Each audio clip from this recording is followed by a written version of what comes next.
So Cowboys Vice President Stephen Jones has full faith in Dak Prescott and says he can absolutely lead the franchise to a Super Bowl. No. No. When's that supposed to happen? It's like, I don't know, freaking decade almost that I we've had think him as a quarterback. I think even Feist would agree with this one. Feist is not Yeah. the biggest fan of Dak Prescott.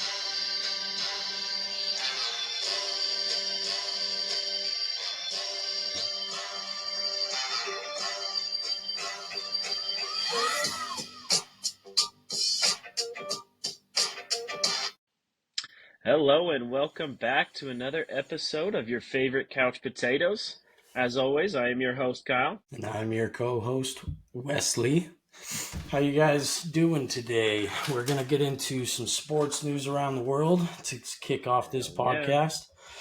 podcast. So to start it off, we got Deion Sanders states that he needs to do better, but was bored, didn't mean any harm, and was misinterpreted in one case. Okay, so yeah, obviously we were talking about that last week with the whole back and forth, the Twitter debate and whatnot. Mm-hmm. Um, and I guess I like that he's saying that he needs to do better, um, but didn't mean to do any harm. I mean, yeah, you did. You came after people on Twitter, right? Yeah, I mean, it's just, yeah, it was unnecessary, didn't need to happen, especially his son coming into it. Didn't Yeah. need to happen. And to just come out now and say that he was just bored. Like, come on, man. Like, what are I you don't know doing? that that makes it any better, right? It doesn't. It doesn't. Yeah. So I don't know. It's Deion Sanders. It's Colorado Buffaloes. It's what their program is now. It might be the definition of half-assed apology. Like that's what that kind Maybe. of is. If even that, maybe quarter-ass apology we can call it or something Mm-hmm. like that. But yeah, so that was just a little thing we wanted to follow up because obviously we were talking about that last week. Moving right along in sports news around the world, sport you guys might not know about is World's Strongest Man, and that just concluded in Myrtle Beach, California. And basically, what it is biggest, baddest motherfuckers that you've seen probably or you haven't seen in the planet. I mean, these guys are 300. 300's like a small world's strongest man competitor, and these guys mostly 350, 375, 400 plus. And Mm-hmm. they do all kinds of like different weird events. Like they do medleys, deadlifts, keg tosses. Atlas Stones is always the biggest one, or the final event where they pick up this big. I can't remember how much they weigh. They get up 300-400 pounds, and you can't grip them. There's no easy way, but you kind of have to like heave it on your chest, put it over something else. Anyways, a bunch of just basically think of like the most wild, crazy shit to do for events, and these big old men do them. So, Yeah. Pause. yeah. So this year's just concluded, and Tom Stoltman wins his third World's Strongest Man title, with Mitchell Hooper coming in second and Evan T. Rex Singleton coming in third. And none of this was really a surprise. I mean, Mitchell Hooper's kind of been the new guy, the new dominant face of strongman, as Mm. has Stoltman, and then Evan Singleton's kind of on his way up. And of course, those three were the ones. So what they do is they have 2 days of events, and each day has three events. Mm-hmm. And so those three were in the lead after the first day.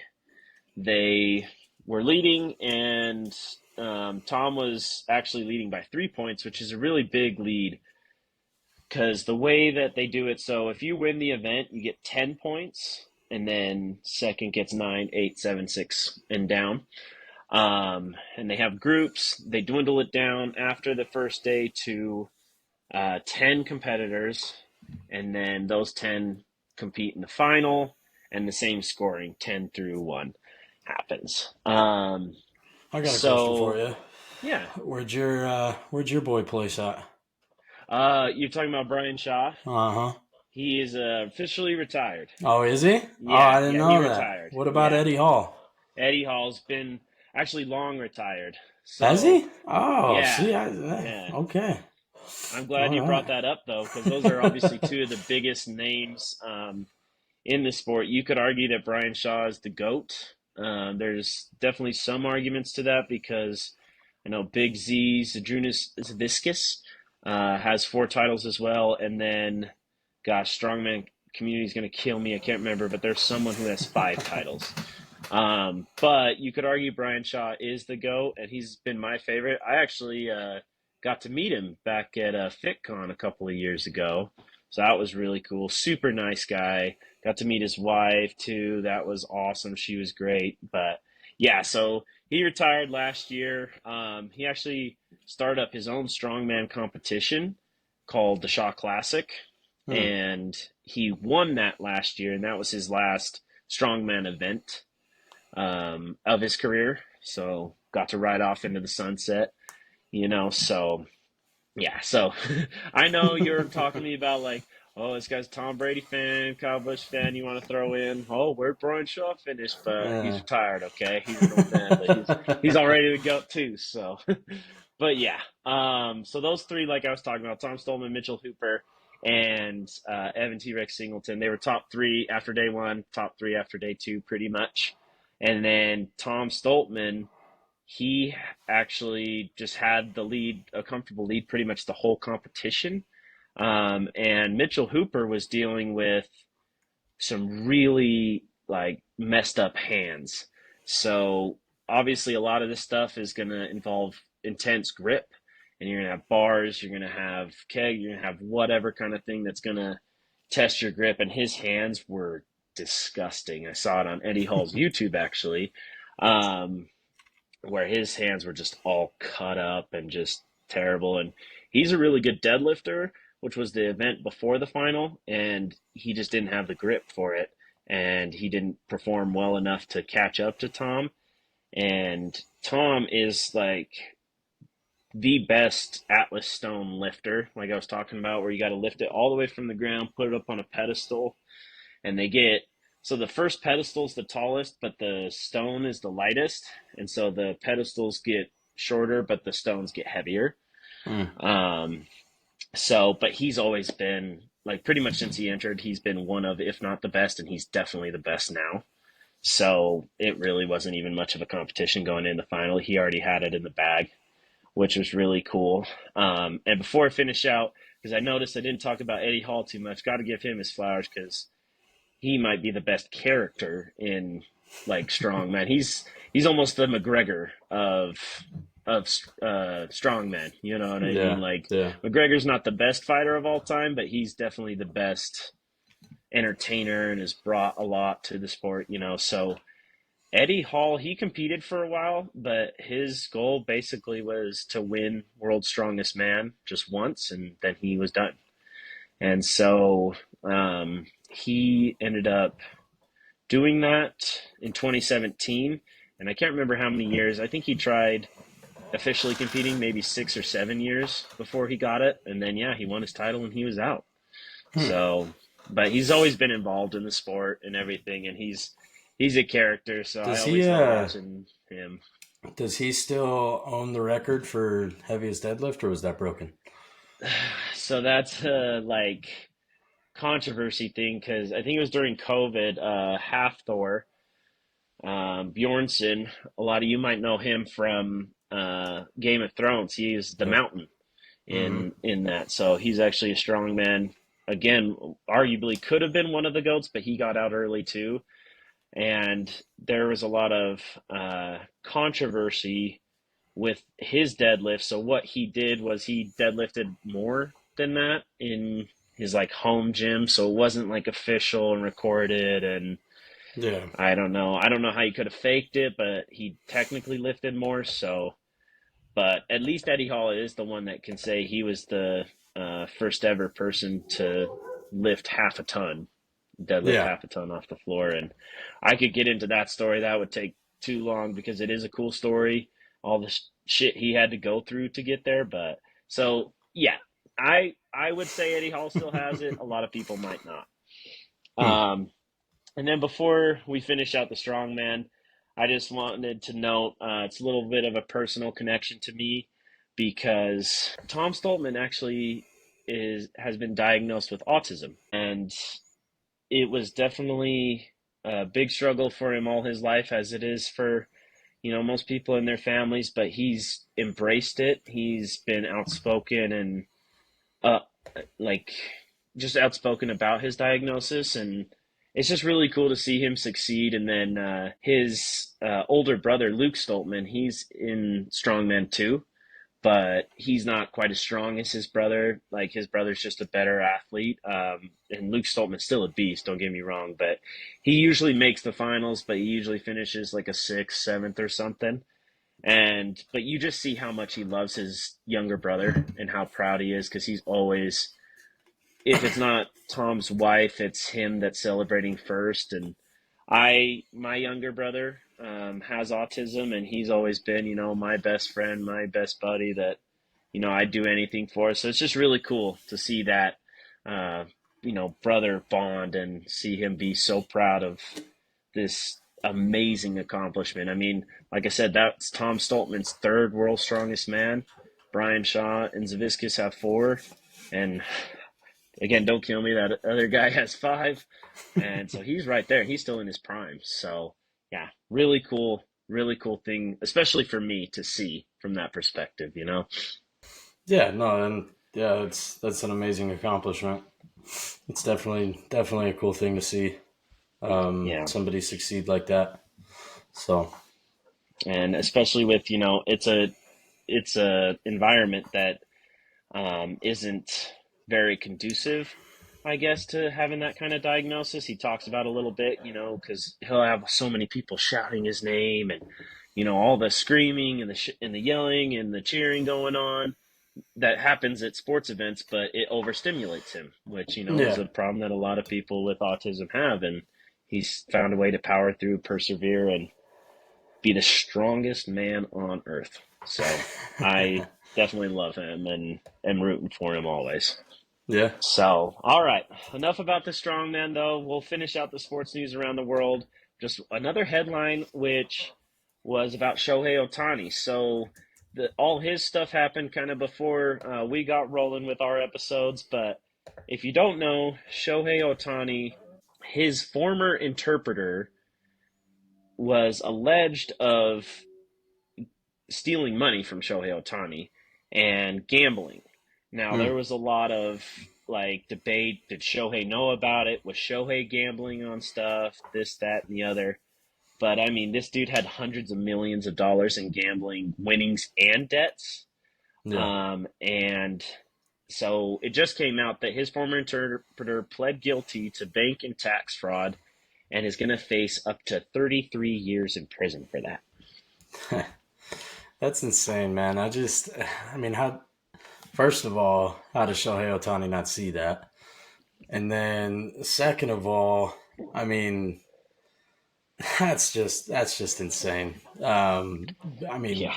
to be, especially to be betting with somebody, you know, somebody else's money and all that stuff. Like that's insane to see. Especially, like I said, Otani not seeing that is Mm-hmm. insane. Speaking of that, like somebody else's money, it was $16 million Hmm. directly from Shohei Ohtani that he used to pay off his debts. So I guess, I think for at least sports world, hopefully Shohei really wasn't aware of anything. It was Hopefully, said that he was never betting on baseball, so I mean that makes it better, at least for his case. yeah. No, and if he's betting on other sports, like if it does show that he knew about it, and he was betting on other sports other than baseball, I think it's completely fine. But Yeah, if he had any bets into baseball and it was Otani's doing, like that's terrible, terrible. And we've yeah. already talked a lot about what was his name, the guy that just got banned from the NBA. Oh, Jonte Porter. That's who it is, yeah. And Yeah, we just had that whole talk about how that's just it hurts the game and everything. So I mean, I really hope that Otani wasn't betting, and if he was betting, it was on another sport other than baseball. yep.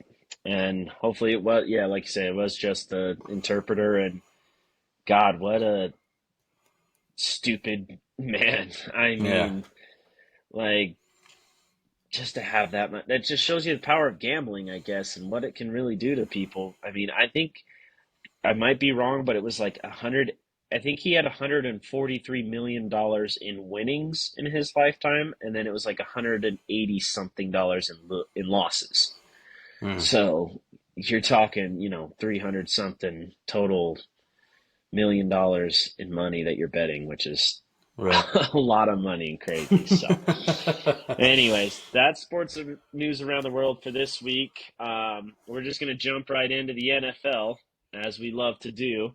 Probably our favorite, and we would both say the greatest sport in the world.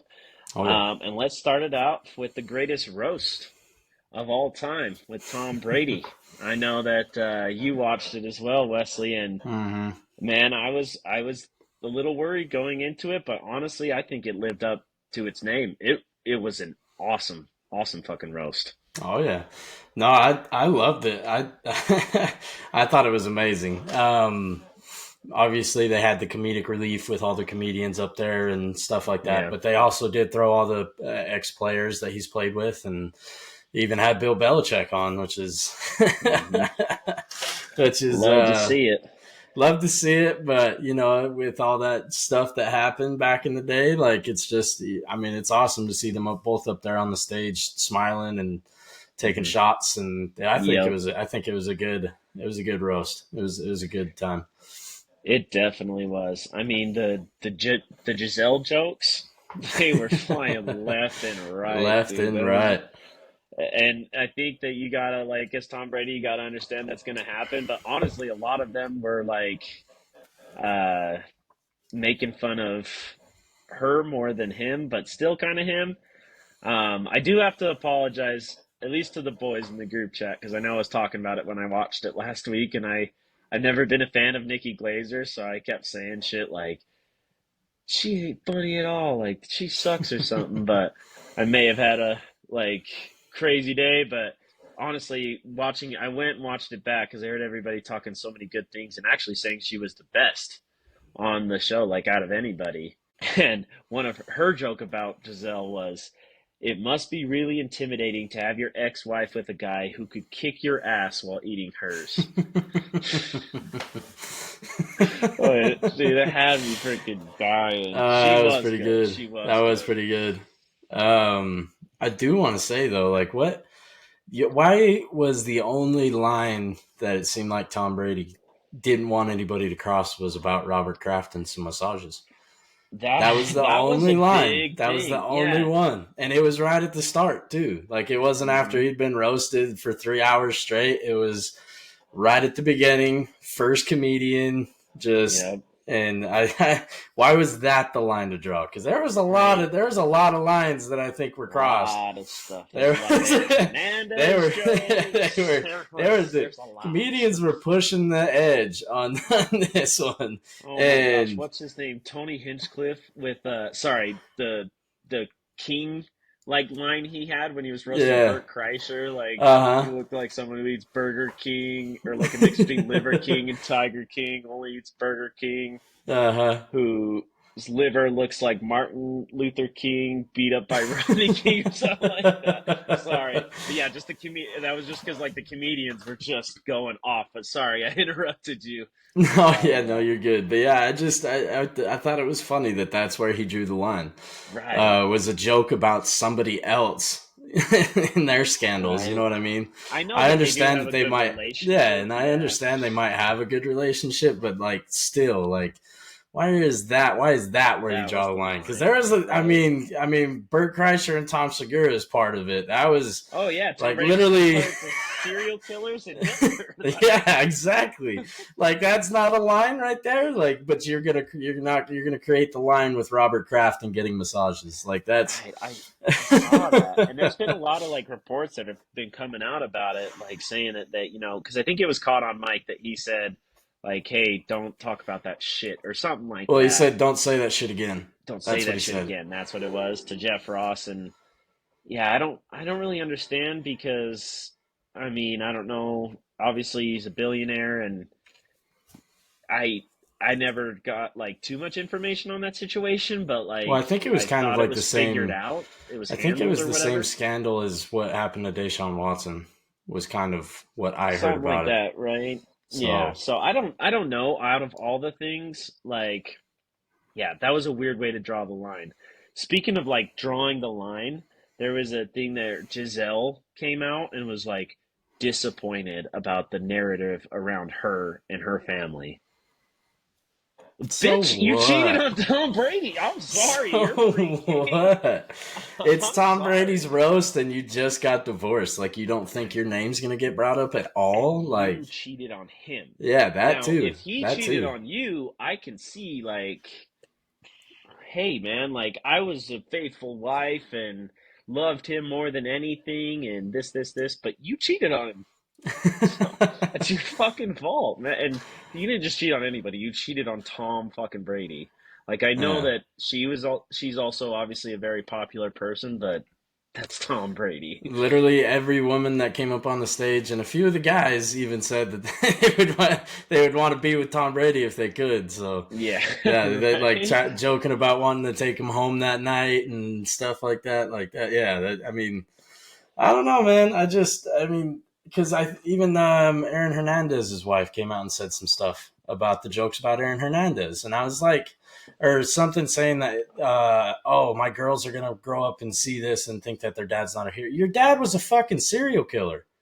Like that's Well, not murderer maybe. murderer. Yeah, but Murder. yeah, yeah, Okay, yeah, yeah. whatever. It doesn't But yeah, really matter. like literally, your dad killed people, and that's And a was simple batshit Google crazy. search. That's a simple Yeah, Google search to find that out. And yeah. like, yeah, jokes about Aaron Hernandez. Yeah, they were pushing the line. Don't get me wrong, they were pushing the line, but It's yeah, you can't come out and say that, oh, my girls are going to watch this someday and they're going to think their dad's not a hero. And I was like, your dad's not a hero. Your dad murdered people.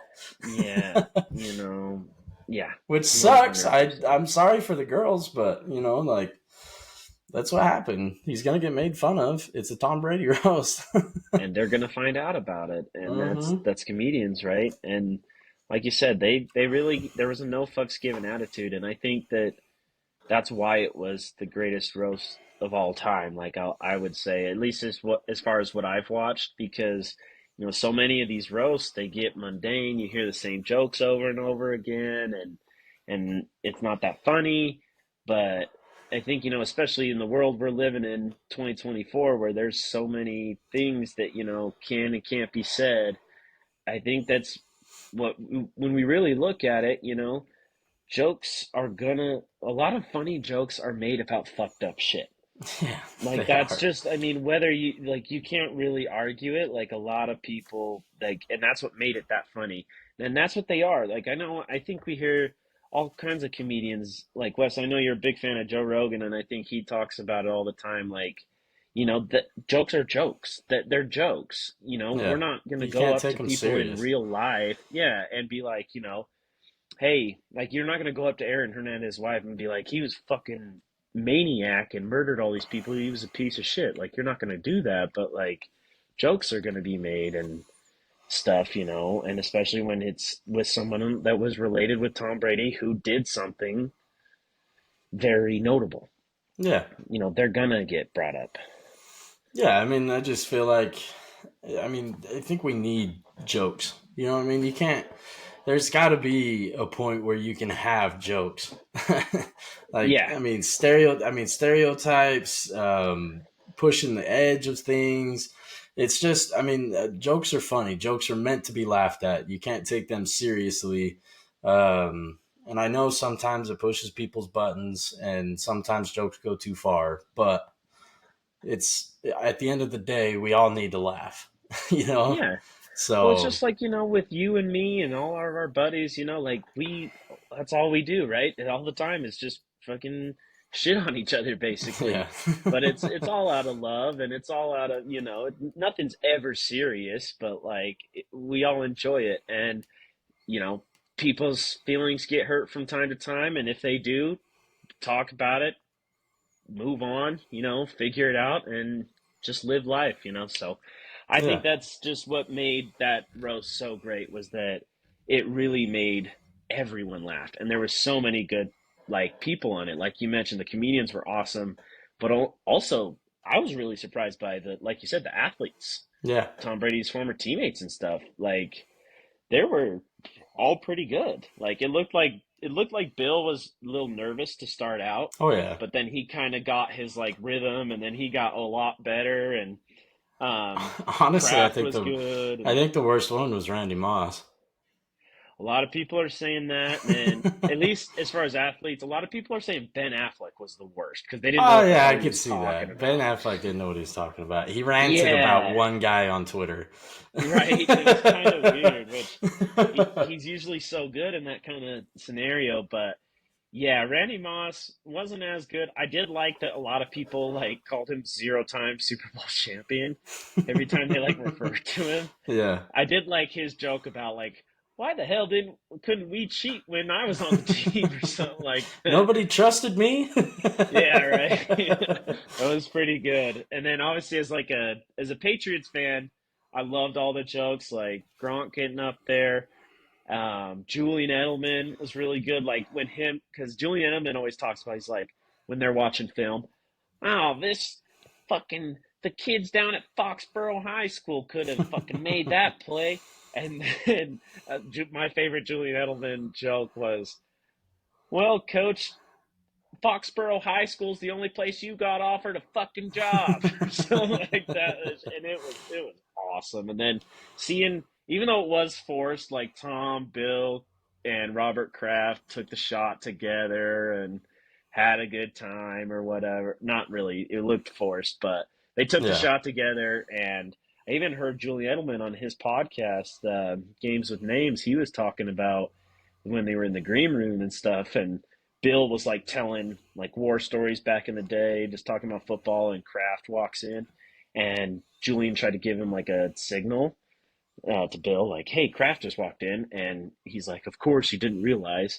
And then like he said that you could cut the tension in the room with a knife, and everybody, of course, is going off with that. And my opinion is that like, of course, there's going to be tension, like all of it just ended. Yeah. Bill doesn't have a Yeah. job. He got fired essentially, and he's gonna have feelings towards Robert Kraft, and Robert Kraft's gonna have feelings towards him. But overall, yeah, I love the roast. I love seeing all the Patriots back together, and I'd be remiss if I didn't bring up Tom Brady's probably his best joke. Because a lot of people are saying like Brady's monologue wasn't that great, but his joke towards Kim Kardashian, fucking best one. And for all you out there, like as far as like music goes, Kanye's my favorite artist. And Tom Brady's joke was Kim was a little nervous to be here tonight, not because she had to get up and roast, but because she had to leave her kids home with their father. Which I was like, oh my goodness, I freaking died. But yeah, overall, a great roast. Did you have anything else? Did we miss anything? Any big jokes, storylines, anything I from mean, that? the only thing that I remember from Tom Brady's part of it was when he talked shit on the Colts and the Broncos. Hmm. Oh yeah, when he's because he When he wants he was wants to like, own the Raiders or whatever because well, they he have been said, owning yeah. them for too long. Well, he said something about he's like, fuck the Colts. The Colts are just Broncos who don't fuck. Oh yeah, that's right. That's right. That was a freaking good one. Yeah, I mean, overall, most of the freaking comedians and athletes are really good. I remember Sam J. I'd never heard of Sam J before. She was fucking awesome, and all the jokes about Julian Edelman, especially being gay for Tom Brady, were freaking Yeah. hilarious. Like it was a good roast. But let's move on to the other NFL news. Let's start off the rest of the NFL news with Rashee Rice, because I know we've talked a lot about him on this podcast, and I know we've already seen all the memes and stuff like, "Hey Rashee, like we're gonna get your suspension figured out. Just don't do anything crazy. And then, boom, he's suspected in alleged assault that injured a man at a nightclub. That's just, man, like What are you doing? on this podcast, I mean, I feel like we've stood up for him just a tad with the Mm-hmm. accident, with the car accident, but I mean, come on, Now, man. Come on, man. This is all you. Like yep. you had one season in the NFL and then you go and win the Super Bowl and now Mm-hmm. you're just going to be a complete fucking dumbass? Like, come on, man. Like that's just it's so bad. You have the car accident, which was a completely stupid thing to do in the Yep. first place, and now you're assaulting people suspected Yep. Yep. um, of Seems assaulting a like he man in a did it. nightclub. Yeah, and Yeah. I mean it's just like come on, man. Like, why are you gonna throw away your whole career? You played one season in the NFL, one fucking season, and you're gonna throw away your whole career because you're just being a dumbass. I mean, at this point, he has to be suspended for the whole season, I at think least, so. I mean, right? this is Because two incidents that could have been completely avoided, and and before we could even finish out the first incident, which I think was the rumors that he was going to get like a 6 game suspension or whatever from yeah, it, he yeah. goes and does another one. Uh-huh. Yeah, and I mean, I can't believe it. I could sit here and go in circles all day about how much of a dumbass Rasheed Rice is right now, It's just but it's so surprising that he would do that. Like ha- immediately after, like you gotta try to lay low after that. I mean, yeah, come if on, you're man. anybody, but especially a professional athlete. So yeah. Maybe Anyways, it let's just get speaks to into his character, you know? Maybe right. it just speaks to his character. I think you might be right on that one. Yeah, Unfortunately, so let's move on to some better news. Um, we got Odell Beckham Jr. signed a 1 year deal with the Dolphins worth up to 8.25 million. Which is it's okay. I mean, Odell Beckham hasn't really done much since he was at the Giants, I I feel. was gonna say better news for who Odell, or definitely not better news for the Dolphins. At least I don't think. Well, I mean, it gives them a third receiver option, I guess that's just, true. Yeah. and it's an option type of thing. Yeah. I mean, he just hasn't done anything since he played for the Giants. So I Yeah. just, and I Except for bitch about how bad Baker Mayfield was. Even though Baker Mayfield's obviously a good quarterback, but yeah, yeah. yeah. I know I got to shout out Feist on this one because I know he's a big Odell Beckham fan and he's not with us this week. He's over in, I think, Switzerland, just Hmm. living it up with his college. He's on like a college trip out there, but I know he likes it. He was a big fan of Odell, probably wanted him on the Cowboys. But yeah, I think you might be right that like he could be a good wide receiver three option. Obviously, Tyreek Hill's number one and Jalen Waddle's number two, and Odell's not a top guy anymore. I mean, with the Ravens last year, he was even I would say the wide receiver three there, right? Because they He had was Zay just kind of Flowers and yeah, Bateman and Bateman. He's just kind of I feel like a decoy nowadays. yeah. That's how I feel like, I especially in will the Ravens say offense. I think he was good on the Rams. He did have a He good did like have a what was that season or good couple of two good seasons? games. Was it a Yeah. couple good seasons? Because I I know think it might have he only did been pretty. one because he got traded midway through the year, right? Yeah, I think so. I mean, I I can't only remember now. remember him. I only remember him doing good in a couple of games when he played for the Rams. Like I know he did good in the playoff game, um, and then a couple of games in the season. But it's just kind of like when the defense wasn't game planning for him, type of thing, Oh, you and he know. had Cooper Cup, And he obviously. had That's Cooper what the Cup, yeah. so yeah. I mean, I think it's a good third option for the Dolphins. That's how I feel about that. So Yeah, got him for cheap too. right. Because it's up to 8.25 with probably like incentives and all that. So, Yeah, yeah. So he probably signed for the veteran minimum, and then they put hmm all the additions onto it. So like if you get a certain amount of yards in the season or a certain amount of receptions or something like that, you get an extra. So right. So, some other news. J.J. Watt says to Houston Texans head coach DeMeco Ryans that he would return to the Texans if they absolutely needed it. Okay. He said that he does not expect that all at all as they are stacked at his position. So he's not expecting to play, not Yeah, expecting it to happen. But I but he said he mean, would. he said he would. I mean, I don't know. I mean, J.J. Watt, obviously one of the best defenders that we've ever seen play the game of football. Um, Yeah, and but I mean, who did he play for last? Who was the last the team he was on? Cardinals. The Cardinals. That's right. Yeah, He didn't seem like he really did much for the Cardinals. I mean, maybe that's because the offenses were double, triple teaming him, and he just couldn't get through them like he used to. Or I know he did say, at least in his last season, he was top 10 in sacks and tackles for losses or something like that. oh, okay. So So I at mean, least like he wasn't JJ Watt, but he was still a productive yeah, yeah, a defender. good role player on the Yep. defensive side. Maybe now he could be like a instead of like a intense pass rusher, maybe he turns into more of like a run stopper. Yep. Um, I think it would. I mean, I think it'd be cool for him to sign again, but it'd be almost like a Tom Brady esque move. But Right. It definitely would be cool. I know he has a new baby and everything, so I think he'll probably stay off. Maybe he just said it to kind of stir up some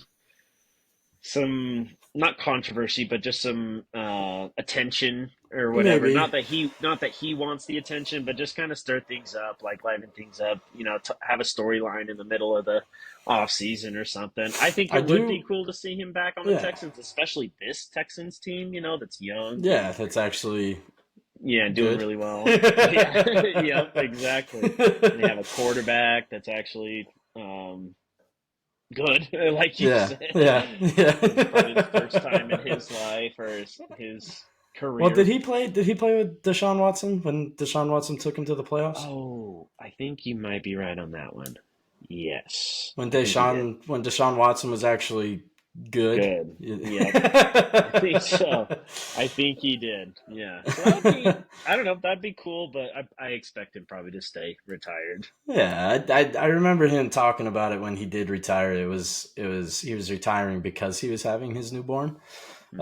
and wanted to be able to spend time with his newborn because NFL players don't really get to spend a lot of time with their families, especially during the season because they're always traveling, practicing, all that stuff. So Yeah. yeah, I think it'd be cool, but I definitely don't think it'll happen.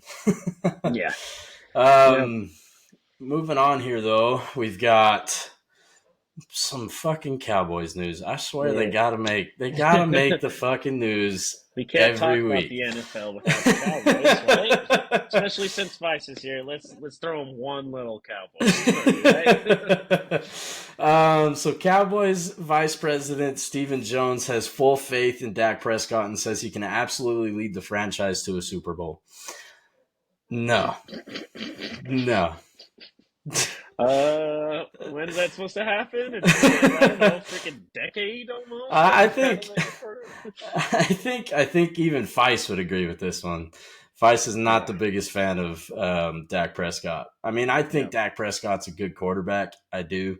He obviously puts up big numbers. He can be a good fantasy guy, yeah. And But maybe it's just a Cowboys curse. Maybe if he was on another team, he could. But maybe I don't know. maybe It does seem though a part of it in the playoffs is him that he doesn't play as well as he does in the regular season. Yeah, I mean, or it could be because usually the Cowboys are really good when their defense is really good, right? And that's how it's been for the last couple of seasons. Um, until this last season when almost the whole starting lineup for the defensive side of the Cowboys got injured. And then all of a sudden it seemed like, maybe they can't compete with the Eagles for the number one seed in that division. Yeah, Maybe it's definitely not their year. yeah, Stuff like that. Maybe he just right. leans a little too much into the defense, and maybe he's just not that. Maybe he's not that guy to be able to do it by himself, like a Tom Brady or a Peyton Manning or a Ben Roethlisberger. guys like that. Maybe he's just not that at that level. Right. And with the moves the Cow, well, like we talked about last week, with the move the Cowboys have made, like, or the It's lack thereof, I yeah, don't know why you would say this year over, right. other years. So yeah, I'm just excited for yet another Cowboys season. I mean, obviously when the Patriots were 3-14, that was like my Super Bowl last year. Was that that wild card game when they just got blown the fuck out by the Packers? So I am just excited for yet another season. But before we finish out the NFL things, I wanted to bust through these trades with you really quick, or these hypothetical trades, because I saw this on Bleacher Report, and there were like some hypothetical trades that involved our teams. So let's go Hmm. ahead and start with one was T. Higgins to the Patriots for a 2025 second round, fifth round, and sixth round pick. Um, so I'll start off with obviously I'm a Patriots fan. I'll just go ahead and say hell yes because I want a wide receiver one. But at the same time, we drafted two wide receivers in the draft, and we'll see how they do. They're rookies, but it is quite a stretch because didn't Stephon Diggs go for like a fourth round? Amari Yeah. Cooper goes for like a fifth round or something. Hmm. So I think T. Higgins is still in his prime, so that might be too big of a haul. But if we can get he would obviously, he's good enough to be a wide receiver one, so I'd take him. I would say yes to the trade, I think. I'd just go for it. I don't know. You definitely think that T Higgins can be a number one receiver because I think so. he's always been kind of behind Jamar Chase. Since Yeah, the team's actually been doing better in the last 3-4 years since Joe Burrow got drafted, but right. um, he's always been a number two. You really think Hmm. he could play as a number one?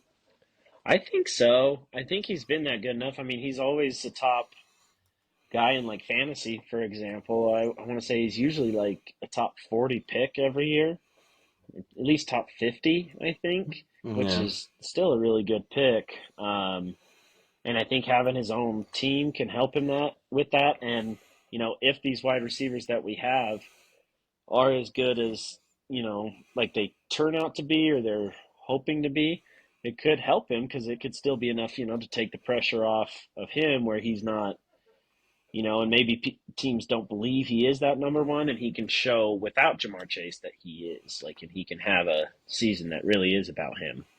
yeah. I don't know. I feel like it's just in my personal opinion, I feel it's a stretch. I feel like it's a whole lot for T Higgins. It's a lot of draft round capital for a guy that's never really proved that he's a number one guy.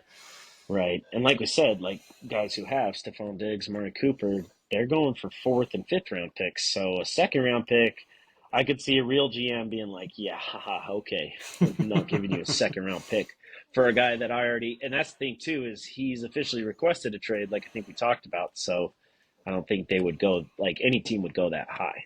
So Yeah. yeah. Um. Here's.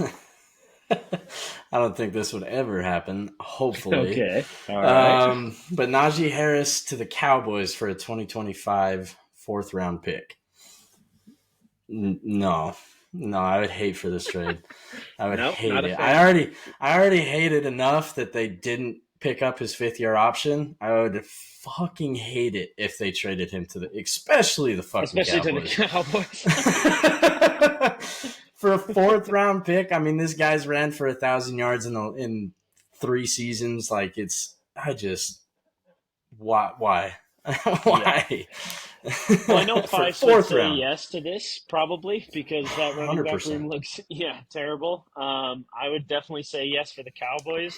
A little bit harder to say, like you said, because they didn't pick up his fifth round option. So that makes me kind of think like maybe they would be willing to trade Najee to try to get something back, but I don't think I would even then. So, Yeah, yeah. yeah. I don't know. I mean, that's Najee Harris for a fourth round pick. That's just, I mean, a guy that's produced in the NFL. I mean, I feel like that's a little fucking cheap. Right. Might be. Yeah. And then next we have Cortland Sutton to the Steelers for a 2025 third and sixth round pick. Ooh, reuniting him with Russell Wilson. Yeah, yeah. I mean, I What do you think? I wouldn't mind it. I mean, our receiving core's gotten a little less. I mean, we did take a wide receiver in the third round this year.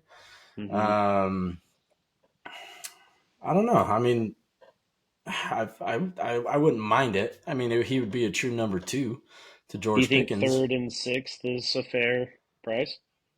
for Cortland But then Sutton. again, a third, right? For because we're Yeah, talking, bring it back to Amari Cooper and Stephon Diggs because they're big names that have gotten traded, and they haven't gone for higher than a fourth. So a third, maybe too much, but maybe too much. Maybe. I mean, maybe maybe you something like throw the a third fourth and a in. sixth or a fourth and a seventh or something like that. Maybe you throw the third in with like a stipulation, kind of like the Justin Fields trade.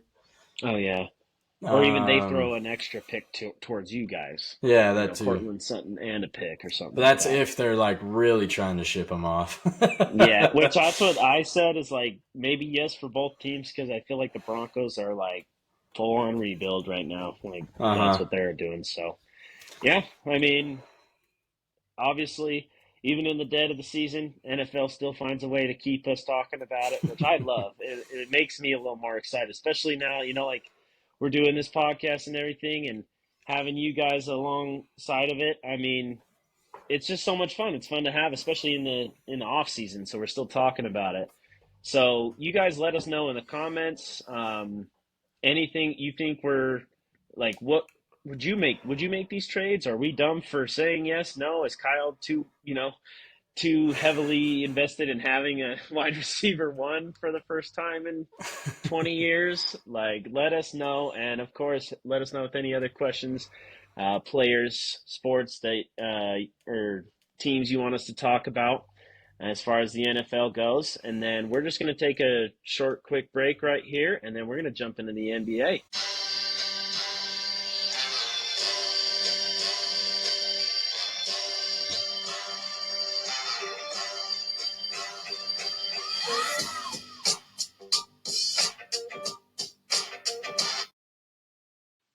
And welcome back to your favorite couch potatoes. Let's get into the NBA. But before we do, Wesley, we have a very special guest that we want to introduce to the podcast for the very first time. He's been a friend of mine since I was in, I don't know, like the fourth grade.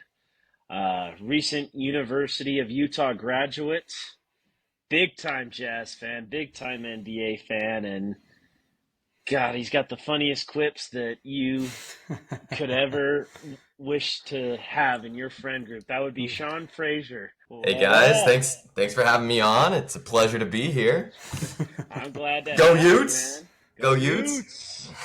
Yes, sir. Congratulations on the graduation. You just graduated last week. Yeah, And Wesley we're likes out to here. be a Thank you. little dick about it, but that's. Yeah, Yeah, BYU. I don't know let's. anything about that. Yeah, who does?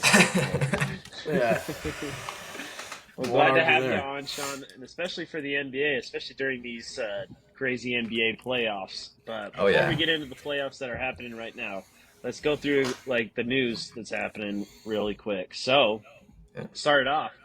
Uh, surprise, surprise, Darvin Ham, and not only Darvin Ham and the entire Lakers coaching staff gets fired after their series loss to Denver. Who could have saw that coming? I don't know. I mean, maybe they just throw out the whole team with it. Right. They, I don't know what's going on over there, but yeah, Darvin Ham was getting a lot of the flack. That's for sure. 100%. I don't know that I don't think even from day one, I feel like he was not a great coach. There's just something about him. I mean, there's all those memes that like he's just standing on the sidelines with his hands in his pockets, Hands in like the pockets. the Oh yeah. Arthur memes or whatever it is. Like I don't Oh know, yeah. not a But surprising. who's the best coach that LeBron's played with then? Well, Oh, He says high I guess things Eric about. Spoelstra, right? Yeah, Spoelstra's Ty probably the Lue. best, but he loves Ty Lue. LeBron has Ty great Lue's things to say pretty about good. Ty Lue, but everyone when he was on the Cavs, people would say that LeBron was coaching the team. So that's what I was you know, thinking. I is mean, is true. it really not just LeBron running the whole show, or? And maybe that's why LeBron liked him so much. Who knows? But yeah, that not really a surprise, I think, to NBA fans. And I don't know. Speaking of another head coaching switch up, so the Charlotte Hornets, they fired their last head coach, and they actually just hired Celtics assistant coach Charles Lee to be their next head coach. And one thing to note about that, I don't really know much about Charles Lee. Obviously, he's an assistant coach, but I do know that JJ Redick interviewed for that position. Um, I wonder Oh why he yeah. didn't get the job. That was, Yeah. I hope his hat wasn't backwards during the interview, but oh, no, oh, gotta that's been a love huge Colin joke. Cowherd, Yeah, man. Colin Cowherd, the ultimate NBA take of all time, as most of his takes are. But yeah, I don't think his hat really disqualified him from anything. But I think that the Celtics have been doing good. So getting someone from the Celtics makes sense for a team that's been lost for years. I Yeah, mean, they haven't done much of anything, so it'll I'd be have to interesting. agree with you there. Yeah. Yeah, and who knows, maybe because JJ Redick and LeBron just started that podcast. What about JJ Redick to the Lakers? Hmm. I think it would be cool. I think it'd I be cool, think but I don't. LeBron would be He's a fan. yeah. I mean that that would make sense for their team. It seems like, especially when LeBron has a tight connection with him in general. I mean, that seems to work really well for LeBron in the past. So Yeah, hey, it might work. maybe, but I know me and you have talked about it, Sean. Like JJ Redick has been so good post retirement from the NBA that I almost don't want to see him be a head coach. I think he's better in the role that he's in now with his podcast and on TV and everything. Yeah, I mean he's done great, and he does a lot on TV these days. He calls games with I think Doris Burke right now, and I can't remember the Hmm. other person, but I mean, hey, he does a great job, and I think that he brings really good analysis.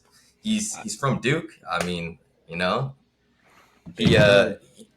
he definitely has a big mind. He's a smart guy, and I think he could pull off anything. But I kind of like his podcast. I like what he's doing now. I like hearing his takes. If he Yeah, goes to coaching, you're not going to hear that anymore. You know? exactly. And he's been, I mean, I feel like we've talked about it like almost the best in that like role because I mean, just from my perspective, I've already learned so much from JJ. Just like Yeah, listening to his podcast, listening to his takes, even those clips, they help a lot and just help you yeah. understand the game a lot more. Yeah, he knows what he's doing out there, and he even said in his podcast. I know I've heard him say that he was an analytics guy when he was a player, so it's not even just post. He's been doing Hmm. this, so he knows what he's talking about for sure. Yeah, definitely. Well, some more NBA news. Just really quick, because again, fortunately, Feist isn't here. He's off living the dream in Switzerland, so we have to bring up something about him because he obviously he's a big Westbrook fan. And I did see a report that Westbrook. So I didn't see any reports. I don't know if you guys did, but Westbrook came out and said that any reports that he wanted to leave the Clippers were likely to have been fabricated. Did you I guys see any reports that he wanted to, or that he was like that was a rumor or anything? I haven't seen anything.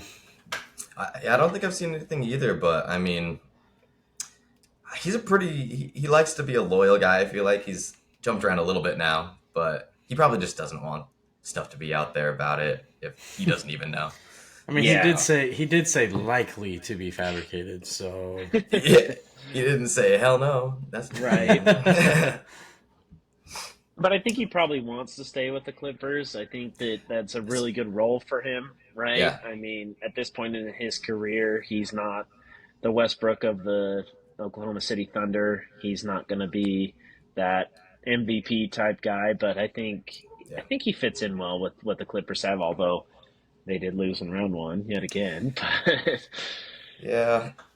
That was a surprise. I feel like. I mean, I do, yeah. The Mavs are a good team for sure, and Kyrie and Luca handled business. But I mean, yeah, I thought the Clippers were going to be a serious threat. Kawhi wasn't really there. that's a big difference. But Hmm. when is he there? He's got quite the history with not being there. So I mean, when he was there for Toronto, I mean that Yeah, I was was gonna good. say that was the last time he was there. It was when they won the Yeah, title, and maybe you might make a big difference, Kawhi, if you're on the court. yeah, I think so. Yeah, but I mean, those Clippers, they almost seem it's like the kind of Cowboys curse where they're just destined to be that team. I've heard a lot of like sports analysts that are like the Clippers actually are the best team in the West, and they're the number one threat to the Nuggets, or this report, and then they lose in the first round. Yeah. I remember back in the day when they were playing the Jazz. I feel like that. What was it? It was a series when Hayward was still with our team his last season. Oh, that one. I feel like Yeah. almost everybody picked the Clippers in that series. You know what I Hmm. mean? And we ended up winning it, and that's just kind of what the Clippers do, first or second round, just Yeah. like the Jazz, unfortunately. But Not good company. Not good company to be around, Clippers. well, well, let's move on. Sean, I know you were talking to me about this earlier. Patrick Beverly, again, yet in the headlines. This time he gets suspended 4 games for throwing a ball at a fan and also refusing Yeah. to talk to a reporter because apparently they didn't subscribe to his podcast. So I guess that was Yeah. part of it, but I know you I saw the mean, ball throw. dude, the ball to the head. I mean, that's pretty ridiculous. It went right to the side of a lady's head. I Gosh. mean, what are you doing? That's. I mean, there's been a lot of emotions out there this playoffs from a lot of teams, but like, Yeah. geez, you gotta control yourself, and it's because they're losing. You gotta control your emotions Throwing a all the ball, time. though, is. I'm surprised. I know they're out of, It could have been more. playoffs and everything, but four, 4 games? Yeah, 4 game That's not a suspension. lot. Yeah, I mean, if he had more of a history of being, I mean, like he has a history, but he's never been like super out of line. I feel like, at least with Yeah. fans and stuff, he's more of the Yeah. guy that kind of keeps it on Just a the court. pest on the court. Yeah. Yeah. So if he maybe had more of a history, like Draymond or something, maybe he'd be getting mental health over the summer. But I don't think. I think he's just he's a pest out there, and he let it get to him. One more kind of news cycle to talk about before we get into these games. The Phoenix Suns, they fire head coach Frank Vogel, who was the last head coach fired by the Lakers. And I'm not surprised about this firing because I don't think Frank Vogel's a good head coach either, as we saw with the Lakers. And obviously, when you get swept 4-0 in the first round, where, like, it's not necessarily you were expected to win, but to get swept, yeah, Hmm. that's a bad look. Yeah, yeah, I agree. They had too many really good players on that team to get swept. And I mean, this entire season was like one thing after another for that team as a whole, it seemed like. And then, Mm-hmm. to be fair, Timberwolves are like that team right now, it almost feels like. Yeah. So, I mean, but still, you got to take at least a game there. That's Right? disappointing.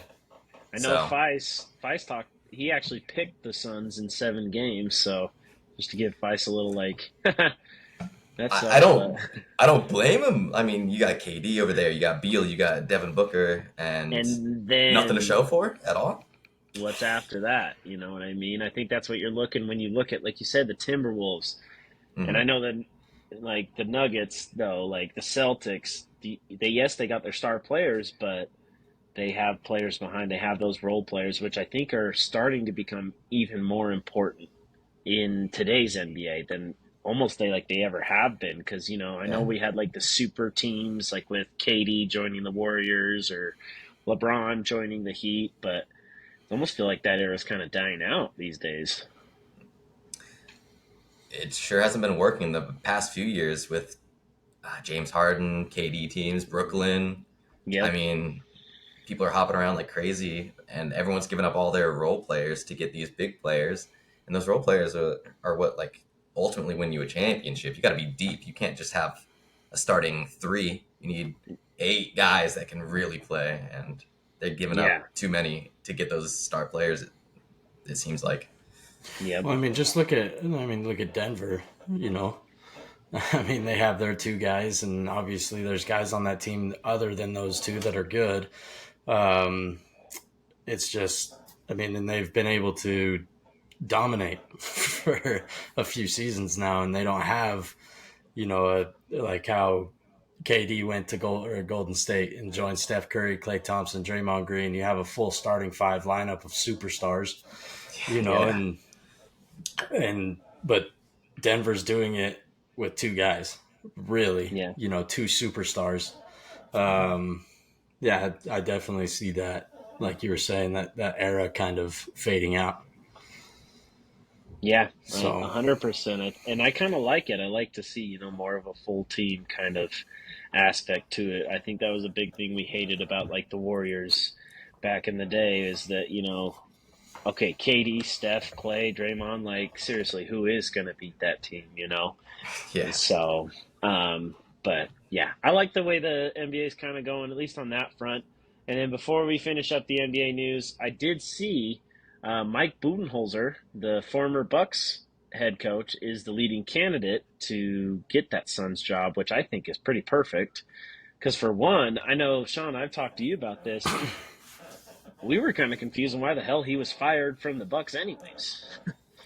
I feel like teams just seem to fire head coaches these days, and sometimes it doesn't make Seriously, any sense. yeah.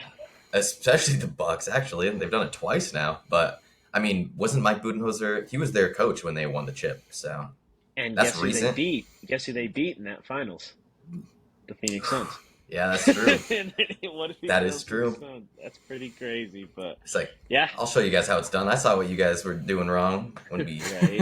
I think it was a 4-1 series, maybe 4-2 series. I can't remember for It sure, but might that would. might have been 4-2, but I feel like the Bucks kind of had a stranglehold on it. Yeah, it Either was. way, So maybe he can bring them some. It's hardly the same team at this point, but I mean, he's a good coach. yeah, I like that move. So, well, that kind of recaps the NBA news. So let's get into these playoffs, boys. well, before we do that, all right, let's go over our games. Let's go over our Okay. little pick'em games that we got going. All right. We've got let me explain the rules to everybody real quick. Sean, I know you're new, and obviously I'm going to explain it to everybody at home too. We'll do so. It's called the NBA Playoff Pick'em Points, and these are the rules for it.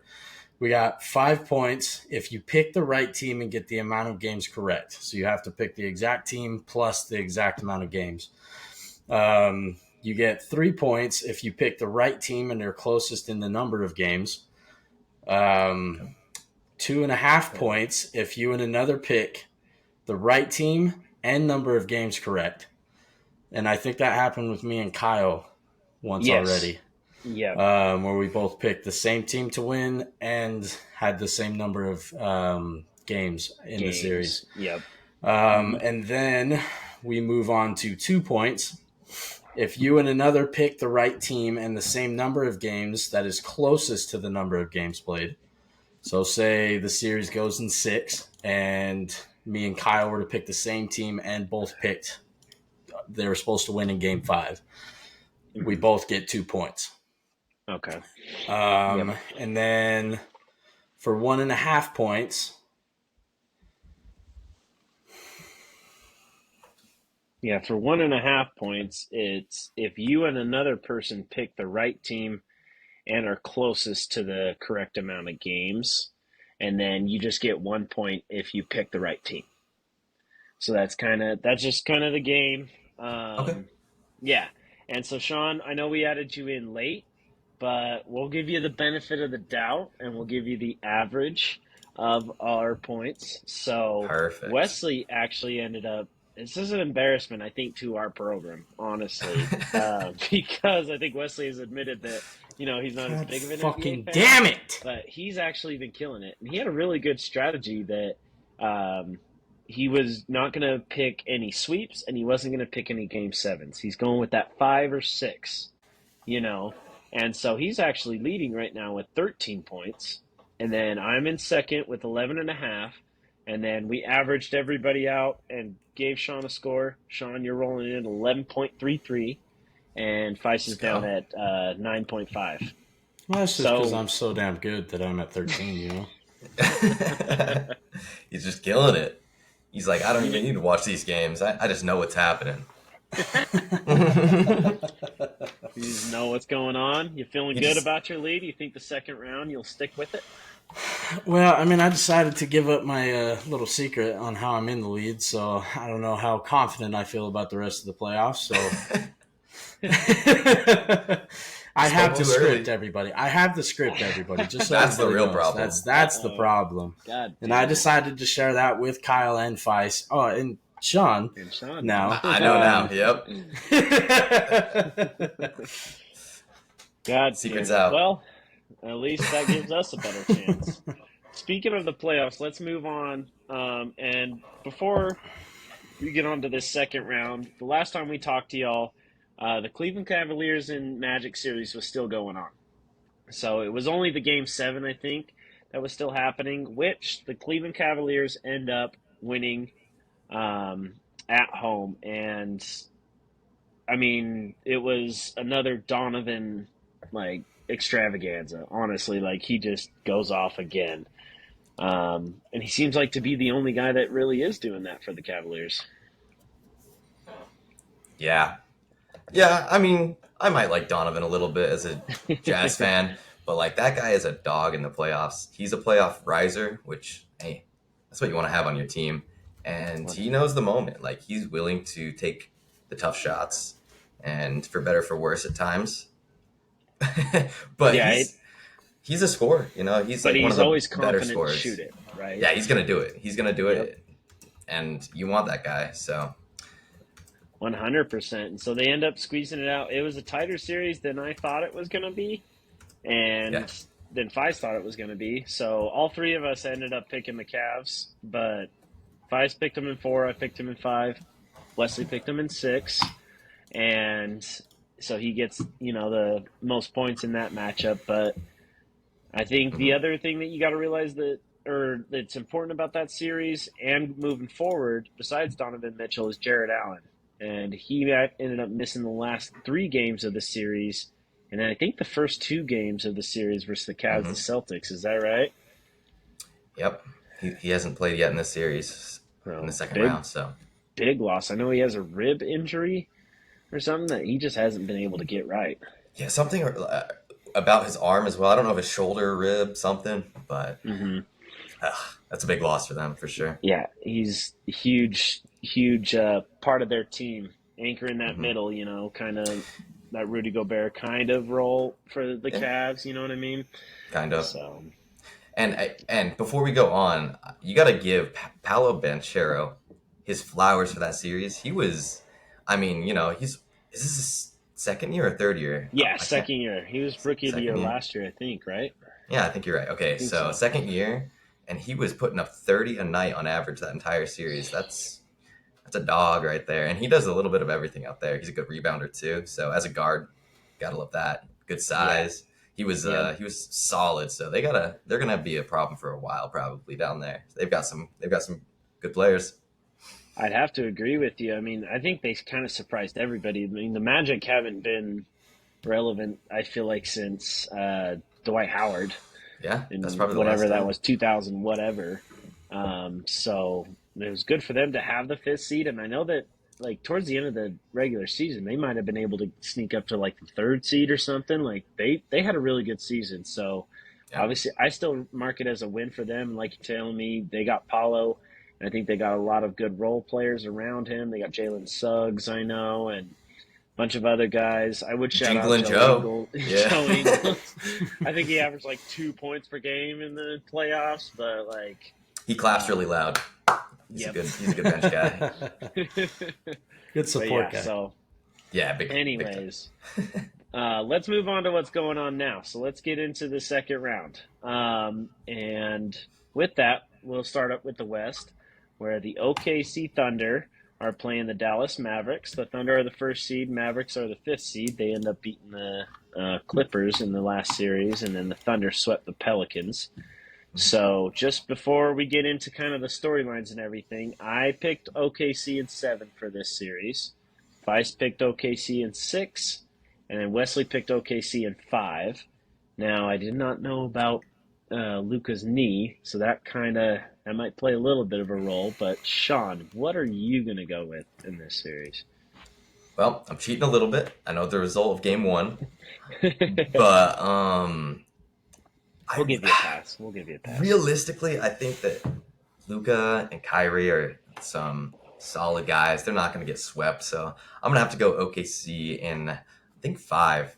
I think All they're right. just they've got it handled. I think, but Hey, that's right. Mhm. Follow the guy that's in the lead of the points. he's winning. He's got the You got the script. script. I He's might, got you might as well go for it. Yeah, Oh good man, guess, Wesley. I'm gonna follow that one up. there we go. One thing I did want to note, I think I talked about it in the last podcast. It was just an ad in the outside of the crypto.com arena for the Clippers about a Dallas to Cancun flight, and the Clippers didn't win a single game after that ad was posted. And Dang I was it. just like, I don't know why you post that ad, man. When you're especially it's one thing if you're like it's the 1-8 matchup and you kind of know, but in the middle of a 4-5, I don't know, that was too good of an idea. You don't want to get him fired up like that. Oh man. And then embarrass yourself, right? Yeah. So, No, that was anyways, definitely not a good idea by them at all. nope, because now LA is going to Cancun. For sure. Yet again. Yet again. Yet again. That's what they do, right? Maybe they were really selling it to their Clipper guys because they probably saw it too. So they got the same ad. Hopefully Oh, they buy it. that sounds good. Buy it from the same airline. It was a good deal, I heard. Good deal. Good deal. Anyways, let's get back to the second round. So, game one, OKC flat out crushed Dallas. It wasn't even close. I mean, it was 117 to 95. Yeah. Thunder handled business at home. Not much else to say about that, really. Yeah. Yeah. I mean, stat lines are as expected. You got Shea putting up 29 points, almost a triple double with 9 assists, 9 rebounds. I mean, got Chet Holmgren and J Dub, by the way. Jalen Williams, Chet Holmgren from the same draft class. Both, I mean, killing it out there for them and they're in their second season. So that's a team right there. It's awesome to see the way the Thunder have turned that team around. I know it feels like almost 2 years ago they were, trading everything away for picks and they were bottom of the West. And hey, I hope Yeah. maybe, I don't know, a certain team from Utah follows that same path. That would be nice. That would be nice. And I mean, you got to remember what trade really set that all up was the Paul George to the Clippers, who just lost in the first round, and they Hmm. got I think 5 first round picks out of that or something like that, and Yep. SGA. And And SGA. SGA. That's like, well, that was a miss, but Yeah. that's I mean, I don't know. It's weird to say, but I feel like just it's weird to say just because there's so many superstars that are on the Clippers. But obviously, I think OKC is just a million times better. Obviously, they took the first in the West, and I was generous, I think, by giving Dallas 5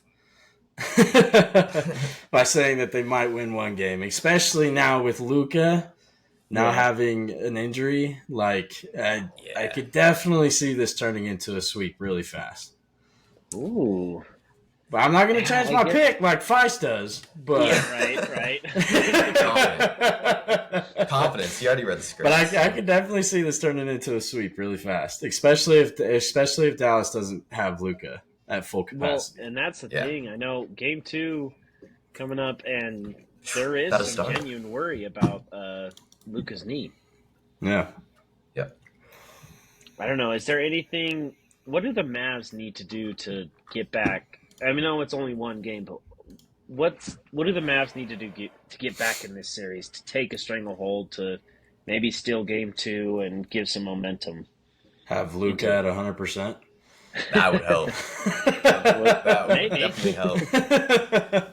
I I think that Luca did struggle game one. His shooting performance was bad. I want to say it was like 6 of 19, something along those lines. It was not Really? great, and it was a lot of physical defense on him. And I saw a breakdown today about kind of how they were playing Luca, and they would throw 3 4 guys on him at a time. They wanted him to pass that thing. They did not want him to beat them, and it worked. I mean, the role players on Dallas weren't hitting their shots. They scored 95 points.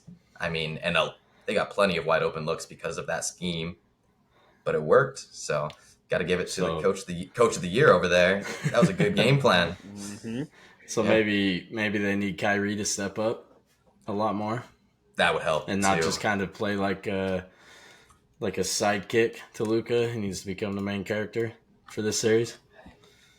Yeah, I mean, the focus is on Luca, so I mean, yeah, if they can get Kyrie really firing, I mean, he had 20 points last game, Nothing but special, that's Kyrie can but put up 30, 40, So you got a point there, Wesley. you know what I do want to talk about, um, just in general. What I'm seeing in this NBA playoffs is the scores, like total scores of the game going way down. I mean, I feel like most NBA regular season games we're seeing like 135 to 121 or 140 to, 131 or whatever. And now we're seeing a lot of double digit scores, 90s. I think we've even seen 80s. Like, Yeah, do you think that, like, in the regular season, just because it's so long, that these players don't really play defense or really try? Just because and with the load management, all that kind of, stuff going on, do you think that, like, the regular season almost doesn't mean as much anymore? Yeah, I mean, I don't know. I feel like it's been that type of way for a while. I feel like where the players don't really care too much about the regular season as long as they make it into the playoffs. Yeah. And I feel like that's been LeBron's kind of boat now for a little bit, especially with him getting up in age. As long as he makes it into the playoffs, I think he doesn't give a shit about the regular season. Um, and I definitely do feel like players are holding back in the regular season. Like that's why you see guys like Donovan Mitchell and Jamal Murray and those type of guys just go off in the playoffs. Um, just because there's that extra effort because now there's a chance you go home, there's a chance your season's done. It's not this, oh, we got next game. Oh, it's just the regular season. Yeah. We're in a good spot for the playoffs. Like we don't need to care as much. And then you're talking defensive wise too. I mean, just players obviously like the Timberwolves have been good at defense, and that's their thing, and that they've always been good at that for this whole season. Um, but with the playoffs, it's that extra level, it's that extra effort. It's the same. Like before the playoffs even started, I was talking about Jimmy Butler doing the same thing where all of a sudden he turns into a playoff man and Right. just carries his team to the finals, stuff like that, or to the championship. Yeah, I definitely feel like the season doesn't mean as much to the players if they know that they're going to make the playoffs. Yeah. Yeah, it's a really long season. Um, and there's some truth to that. That like there's some fatigue to that. They added the thing where you have to play 70 or 72 games or something. 65, I think. Something like, 65, yeah, yeah. which I think is going to help with load management to an extent. Um, but Yeah. you're forcing them at that point, and so there's maybe they should put some thought into that and maybe make the regular season a little bit more interesting. They tried to do the play in, or the no, In sorry, season the in tournament. season tournament. That's right, Yeah. yeah, and Which I that think was fun. It kind of was fun. works It a didn't little fix bit. anything, I don't Right. think, but it was Nobody really fun. cares about it. I know Yeah, there's some money, but I know, like, we're all big fans of Sir Charles Barkley, and his takes, but he actually like he's usually comedic, but like he has some serious takes on, you got doctors, nurses, teachers, construction workers, whatever. We're all out here doing, our time, working really hard and trying to, make a living. And he will talk about it where it's like you got to play basketball 3 4 times a week. You Mm, gotta work 3 4 times a week, and obviously it's more than that. But like he's from the era from the '90s where it was like you had John Stockton who missed what like 18 games in 23 seasons or something like yeah, that, and he would play almost every game. most players don't miss more than 18 games in a season nowadays, right?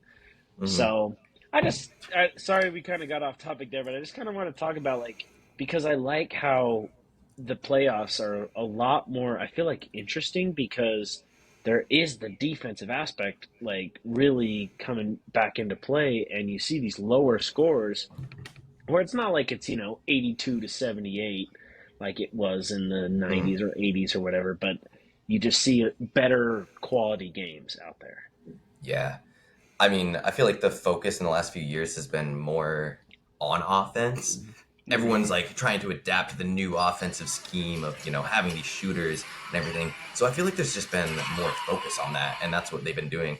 But then you remember in the playoffs when it's like, oh, we should play really good defense too and stop that because now we know what everyone's doing. That's their goal. They're trying to get these open looks from the corner, more threes. Yeah. And I like watching good defense just as much as good offense. It's fun. And yeah, it's Yep. definitely had an effect in the playoffs where we're seeing way lower scores. I mean, probably 20 to 30 points less in the game, if not I more in would some game. Right. It's I would love crazy. to see like the statistics, like the like official statistics on that, like how Yeah. many points per game like the NBA as a whole has gone down from the regular season to the playoffs. I guarantee you it's a big number. I don't think anyone's below a 100 offensive, like, plus minus or whatever they call it. Like Hmm. everyone's scoring over 100 points a night on average in the league Yeah. for sure, if Yeah. not I a mean, if few you above score that. less than 100 and like 15, it was a bad offensive night in Offense, yeah, the offensive rating. That's what they call it. It's just offensive offensive rating. rating. But yeah, Okay. I mean, everyone's got 100, and the really potent teams are in like the 110 to 115 range, and that's what you expect every night, and that's not happening in the playoffs anymore. So it's been fun. Which I think I love to see. It's the Yeah, mix of old and new or whatever. But yeah. yeah, so OKC, like I said, they crushed Dallas in game one, and they're playing game two tonight, right? Playing right now, yeah. I've got Right the now, score pulled up you got an here. update. Hey, Mavericks are up 16-8 right now. Is the Okay, score? Okay. okay, Hey, they got came out something with some then. fire in their gut. I think so. I love it. Hey, if as long as the Thunder win and OKC kind of still wins the series, but or like sorry, if the Thunder win but Mavericks make it an Hmm. enticing series, maybe I'll be looking good in the Yeah, end. I I mean they've got some players there. It's possible, but OKC they've been looking real good. They have been. I think the argument with them is their youth, but Second youngest team in the NBA, number I one don't know that seed. I don't know that you can really argue too much because I think, like you said, you brought up good points, Sean. Luca being injured, one. Kyrie not at least stepping up. I know it was only one game, but not stepping up so far. And then who else after that? Their role players haven't been really Yeah, stepping up for them. yeah. I watched them decimate the Jazz in 22 with outside shooting with Kleba, who's on their bench in this series, by the way. He's barely been getting Really? minutes. And I'm like, maybe a wide open Kleba isn't a bad idea. He definitely hit some shots. Yep. Might as well. But anyways, let's move on. Let's go on to Let's the go. other West series. The number two Denver Nuggets versus the number three Minnesota Timberwolves. Sean, I know you're a big fan of this series, and Mhm. Minnesota's up 2-0 right now. And what are you seeing out there? I mean, what we were just talking about really is super accurate. I mean, their defense is suffocating. And in game one, I mean, they handled it. It was not super close. Game two, they lose their best defensive player of the year. Rudy Gobert, and they were just locking their entire team up. I mean, it was like Jamal Murray was in a straight jacket from 3/4 court down the entire time. He was just, I mean, he was getting Jaden McDaniels on him, getting trapped.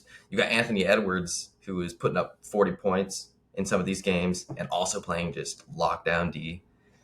They've got something figured out right now, and that defense is a big part of it. I mean, in that game, I think the other team had scored like 80 points against them. I want to say it was like such a low scoring game. It was ridiculous how low the scoring was. So yeah, their defense is just locking it down.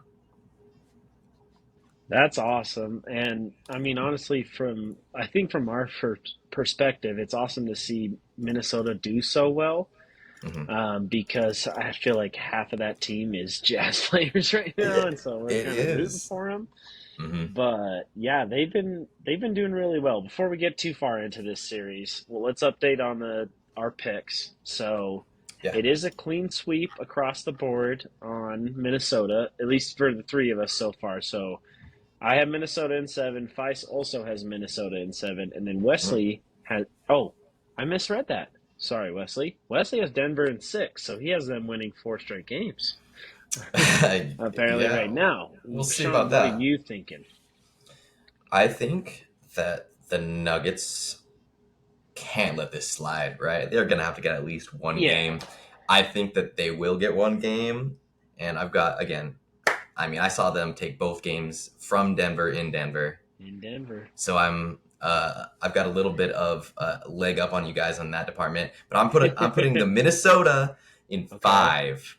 I think Oh, Denver is only going to get one of these home games, and then it's going to go back to Minnesota, and that's probably going to be lights out.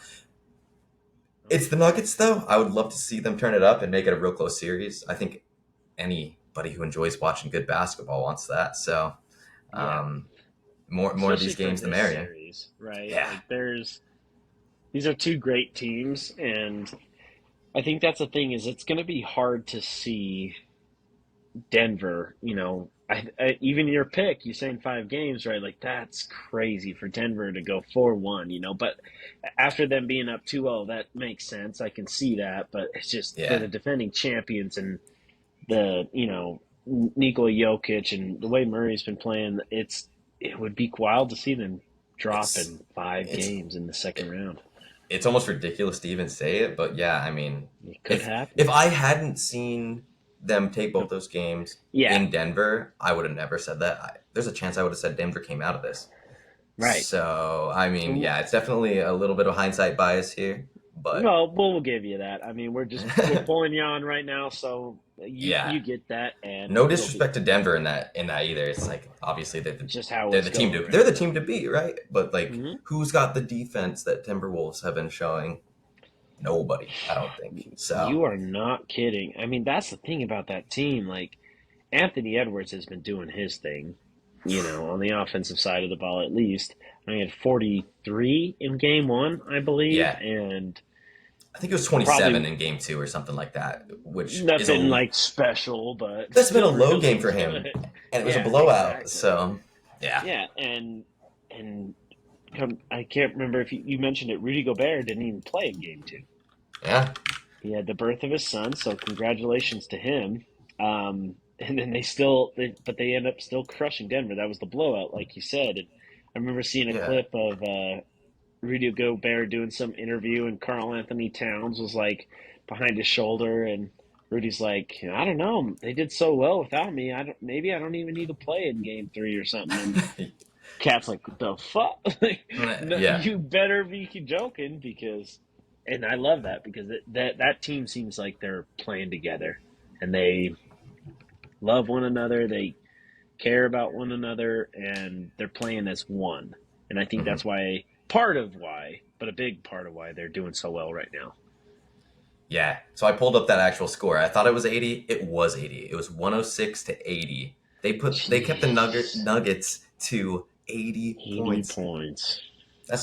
That's ridiculous without their best defensive player. I mean, Yeah, without their It's best defensive player, and they held them to 80 points in today's NBA, albeit the playoffs, like we were talking about, but still. mhm. But I mean, like you say, they're connected. Conley once again wins Teammate of the Year. Is that what it is? Yep. I Yep. mean, Gotta I love think that we guy. saw that when he was on the Jazz too. He is a great teammate. He's a guy. He's a family guy. He kind of treats everyone like family. It seems like, Yeah. and yeah, I think that they're connected. I think that they're all on the same page. And also after that game, I watched that game, and the coach said that Rudy Gobert has like instilled in this team that the how important defense is, and hmm that I think the question after the game was along the lines of like, did it kind of fire everyone up that they wanted to do it for Rudy, kind of? And he was like, yes and no, like that's our team, Yeah. no matter what. But he definitely drove home how important defense is, and he brings that to the table for the team, and that's why they're so locked in defensively is because of Rudy. And I mean, hearing that from a coach, I mean, it's got to feel good for Rudy. 100%. And I feel so good about that. We're not going to get too much into it because we could spend another hour or two talking about Rudy Gobert as Jazz fans and all the fucking Yeah, hate he's gotten. But I'd love to see, a team that is rallied around him as he rallies around his teammates because that's what he's always done. yeah, But before we overrated. finish out this series, there was a little bit of drama, controversy, whatever you want to talk about, whatever you want to call it. Jamal Murray, which we have never really seen him be that guy. It's not like it's a Hmm. Patrick Beverly, Russell Westbrook, Draymond Green kind of guy that's always, doing that kind of stuff. He throws first a towel at a ref. And like you mentioned, I think a big part of it was because he was frustrated. He probably feels like he's getting fouled all the time and Getting locked but he up. was getting swarmed and he throws a towel and then he decides towel didn't do enough damage. The ref didn't probably even feel it. Throws a freaking heat pack Yeah, at the ref and that scoots onto the court during live play that, anybody could have stepped on. it like landed on Carl Anthony Towns' foot. I mean, Yeah, that thing was right where you could have rolled your ankle on it. you're talking about inches, centimeters difference of, yeah, sprained ankle, whatever. You're talking crazy kind of injuries. So I remember, after that game too, I'm like, what happens to Jamal here? Mm, Because it is the playoffs, and he doesn't really have a history, like I said, of doing that kind of thing. not So, at but all. at the same time, that's a very serious thing that you did. That's not like you didn't just, yell obscenities at the ref or something. You directly threw something that could have injured not even just one, but multiple players. Yeah, Um, but he ends up with $100,000 fine, which I think for the situation is perfect almost. It has to be a hefty fine, yeah, but like if it's the regular season, I say he should get suspended yeah. for that. But I think, you take into account like it's the playoffs and you don't want to see Hmm. the stars not on the court. I Yep. I can see that. What do you think? No, I totally agree. Nobody wants to see him go out for that, but hmm I think a lot of people could have seen it happening. And in the playoffs, like I'm glad they didn't. Like you were saying, we want to see everyone on the court, but in the regular season, who knows what could have happened, and it would have been deserved. You can't be risking players, refs, health. Yeah. I mean, it's I mean you can't let your emotions get to you like that on the court. He was on the bench at this point after getting locked up for probably the past 12 minutes. It's not fun to play against ferocious defense all night. Right. It sucks. He's probably like, man, I've been getting touched up all night and I'm not getting any calls. Yep. And yeah, you can't let your frustration get to you like that. So I'm happy with the result. I'm glad he's not gone or suspended, Yeah. but it's a hefty fine.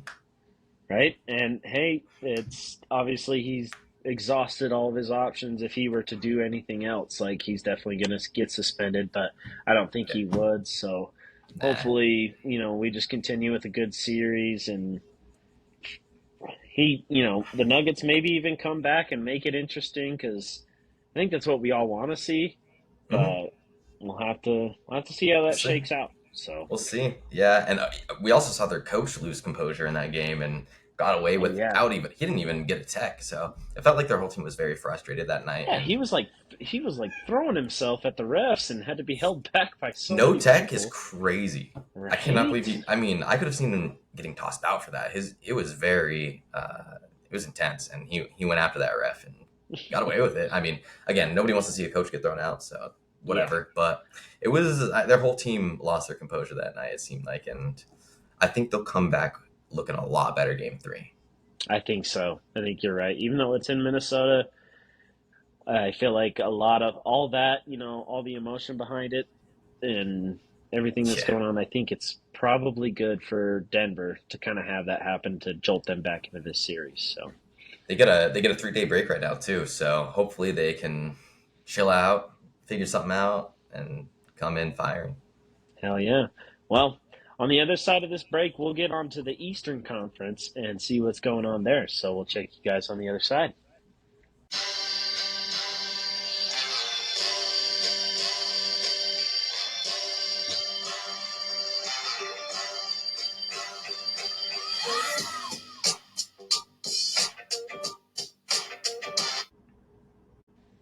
All right, so yeah, let's get into it. So our first matchup in the Eastern Conference is the number one seed Boston Celtics versus the number five seed Cleveland Cavaliers.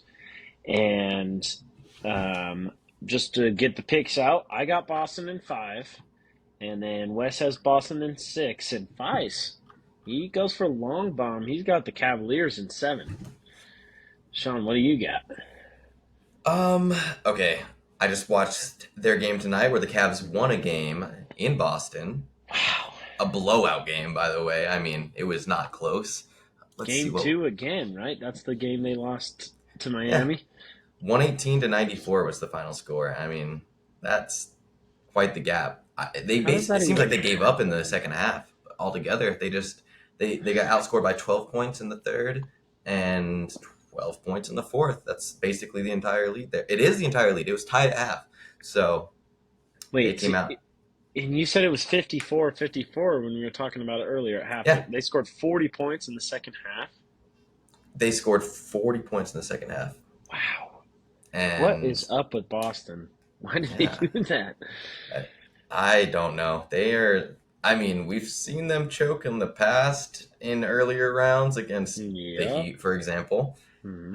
I don't think that's what's happening here, but they might have some issues, like with their mentality, just like I guess so. always being there through an entire 48 minutes. But I don't know. I was surprised to see them lose like that tonight. So Right. And they could very well go on and like win the next three games like they did with the Heat. yeah. And that's the weird thing about the NBA. It's hard to judge one game at a time sometimes. Mm, But I don't know. You just, I think everybody, almost every NBA fan, unless maybe you're just a diehard Cavalier fan that just believes in them no matter what, I would feel like everybody's thinking, Boston in four, maybe five. Like hmm maybe they get one in Cleveland, but Yeah. which it still may be five, but it's Yep. pretty early to, give up your home court advantage like that. Yeah. Classic Celtics, but I mean they ran away with the regular season, right? So Right. with all of this being said, I'm gonna put Boston in six. I think they could definitely drop at least one of Okay. those games in Cleveland. I think they're gonna come back. I don't think they're gonna lose this series, but Copying Wesley again. He must yeah, really have the well, script. yeah, so he knows something. And But yeah, after seeing two games, I feel the same. So he knows a little bit too much, maybe. But right. I but know no, I you think were saying that the Cavs need a miracle to stay in this series, so was that their miracle? yeah, Was and that it? maybe it was enough to like make Boston try and change their game plan and really mess with their flow. I don't know, but Yeah, all of this being said, I still think Boston's going to come out on top. But yeah, Cleveland is putting up more of a fight than I think people thought this early. So right. And I think that the Celtics, even if you look at the other series, the Knicks and Pacers, I feel like everybody's just automatically put the Celtics in the finals pretty much, right? they've Like been that's calling it how like the good the cakewalk. yeah, Yeah, the Celtics should make it there. And I guess if they end up only losing this game to Cleveland and only losing one game to Miami, like it's still okay. But yeah. it's just weird how that happens, like to the It's often Celtics. it's often blowouts every time. It's like they Hmm. lose it. It's like they completely lose touch with what they want to do that What they're night. doing, yeah, because didn't Miami, they hit like a record-setting amount of threes in the playoffs or something when they beat the Celtics in the first round. Like, It's like they just shut down and make hmm mistakes. But I still, I mean, they were so far ahead of everyone else in the East this season. There's no reason to think that they're not gonna most likely come out on top make in it the to the East. finals. Right. And I know that they've had injuries, as has Cleveland. We talked about Jared Allen has been Yeah, out. KP's been out. Porzingis has been, what, he had a soleus strain, calf strain, yeah, something like that. maybe Achilles, something along those Was it lines. Achilles? I think it's expected for him to come back, but they don't know when. Okay. I don't know Like if it'll in even this be this year. series or I don't no? think it would be this year's. I think in Okay. future series, most likely, assuming they make it. I think they will.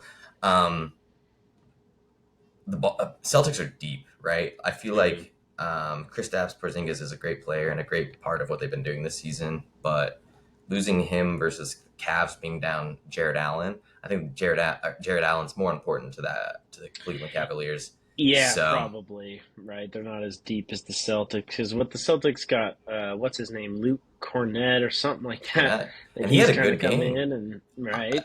He had a good game tonight, and I don't know about game one. I didn't catch much of that one, but he's been filling it in. I think he had a good game one. I was watching that a little bit, and like Yeah, he filled that role. So yeah, he can at yeah, least fill that'll the be role. right. That'll be interesting to see if the Celtics just kind of like marry their pattern from the first round. But I just don't know why. You should have, like, I feel like everybody's like, you should have swept first round. You should have swept the second round.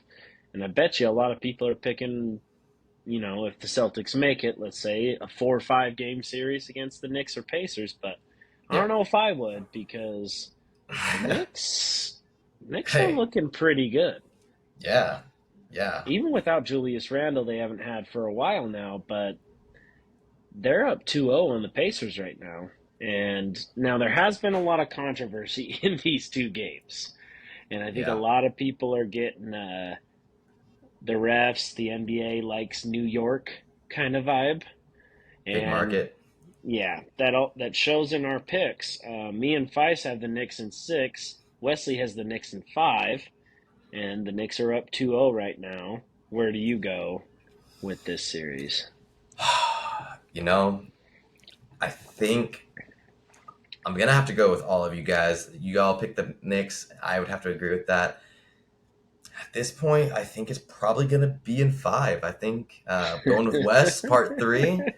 Oh my Um, I goodness. think that the Pacers have had bad defense Yes. all Hmm. season. It's Hmm. been noted by just about everyone. And Yep. in the playoffs, as we've talked earlier in this pod, that's what matters a lot in the playoffs. You got to be able to play defense, and I don't really see them amping it up in the playoffs that much. They got lucky with the Bucks, if I'm going to be honest. They got through the Hmm. Bucks with injuries. And Giannis wasn't Um, there, and he's always, that's I that's think their he's a guy, defensive player of the year candidate. He won a and defensive he's player of the won year, it. right? He won it Yeah. in 21 over Yeah. Gobert, Hmm. and I mean he won MVP that season too. And I think that was also when they won the chip. So he's an important player, and he didn't play at all. And he didn't So I play. mean, Yeah. I think the Pacers are a solid team. They were great in the regular season, stand out. Um, I don't see them beating the Knicks though. With the Knicks missing two pretty major players, Bogey, Utah man himself. Hmm. Um, Hmm.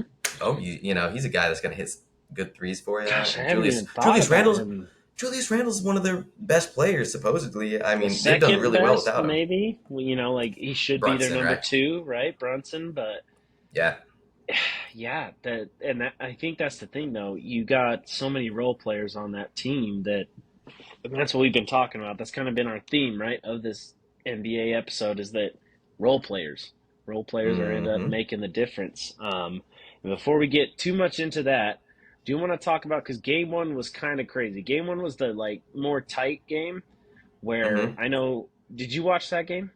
Yeah, I think I did catch that one. I'm trying to Gosh, remember. the end Uh, of it was where there was like a there's kickball a moving screen, and then I the illegal think, screen. which Yes, who calls a moving screen in the last minute of the game, especially a exactly. ticky tacky one. Hmm. I get it. I don't know. I don't think there's too much to read into it though.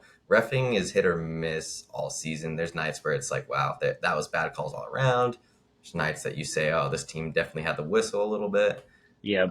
It's a 7 game series.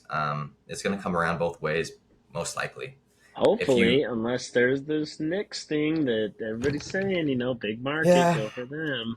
Because and they like, do have a lot of fans. yeah, Like they're one of the biggest teams, if not the biggest, I think, in the NBA. yeah, Maybe and the then like, Lakers or something. yeah, and those teams frequently. I've seen graphs recently talking about how the Lakers have quite the whistle. So big market teams do seem to have some sort of an advantage. Do I think that it's the deciding factor right now in that series? Probably not, but I can see the complaints. Reffing is hard. I mean, Yeah. what do you think, Kyle? Do you think reffing's hard or you Yeah. know? And I've talked about it on here before that, I am a ref. I ref for Salt County. It's nothing crazy. I ref rec ball Yeah. and everything, but I do like men's leagues and stuff. And I will say, like, in that, so with the two things, so the kickball, it's always a very, like, contested call because every Hmm. time a player or players or fans, teammates, coaches see a ball hit a foot, automatically that's a kick ball. That's a kick Yeah. ball. But it's no, just because someone threw a bad pass or whatever that hit someone's foot, that's not a kick ball. But the It hit other off their foot out thing, of bounds. yeah, right.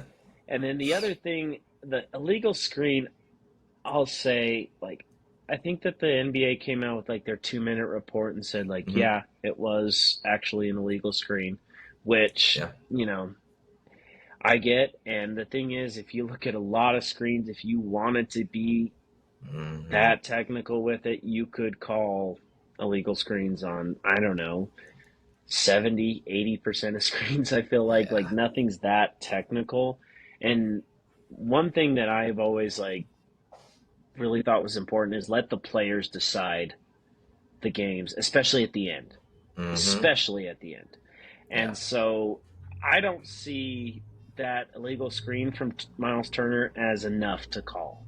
Even if it Hmm. is the right call, Hmm. I don't think anybody wants that. I don't like if you're the Knicks or the Pacers, if you were to flip the teams and say that the Knicks got called for that illegal screen, I don't think the Knicks want it, and I don't think the Pacers want it.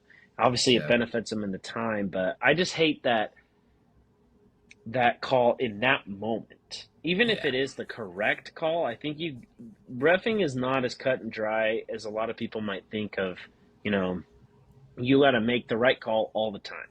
That never Yeah. happens. Like I tell people all the time, I've probably missed however many calls. I might have missed a dozen calls this game. I might have missed 20 calls this game.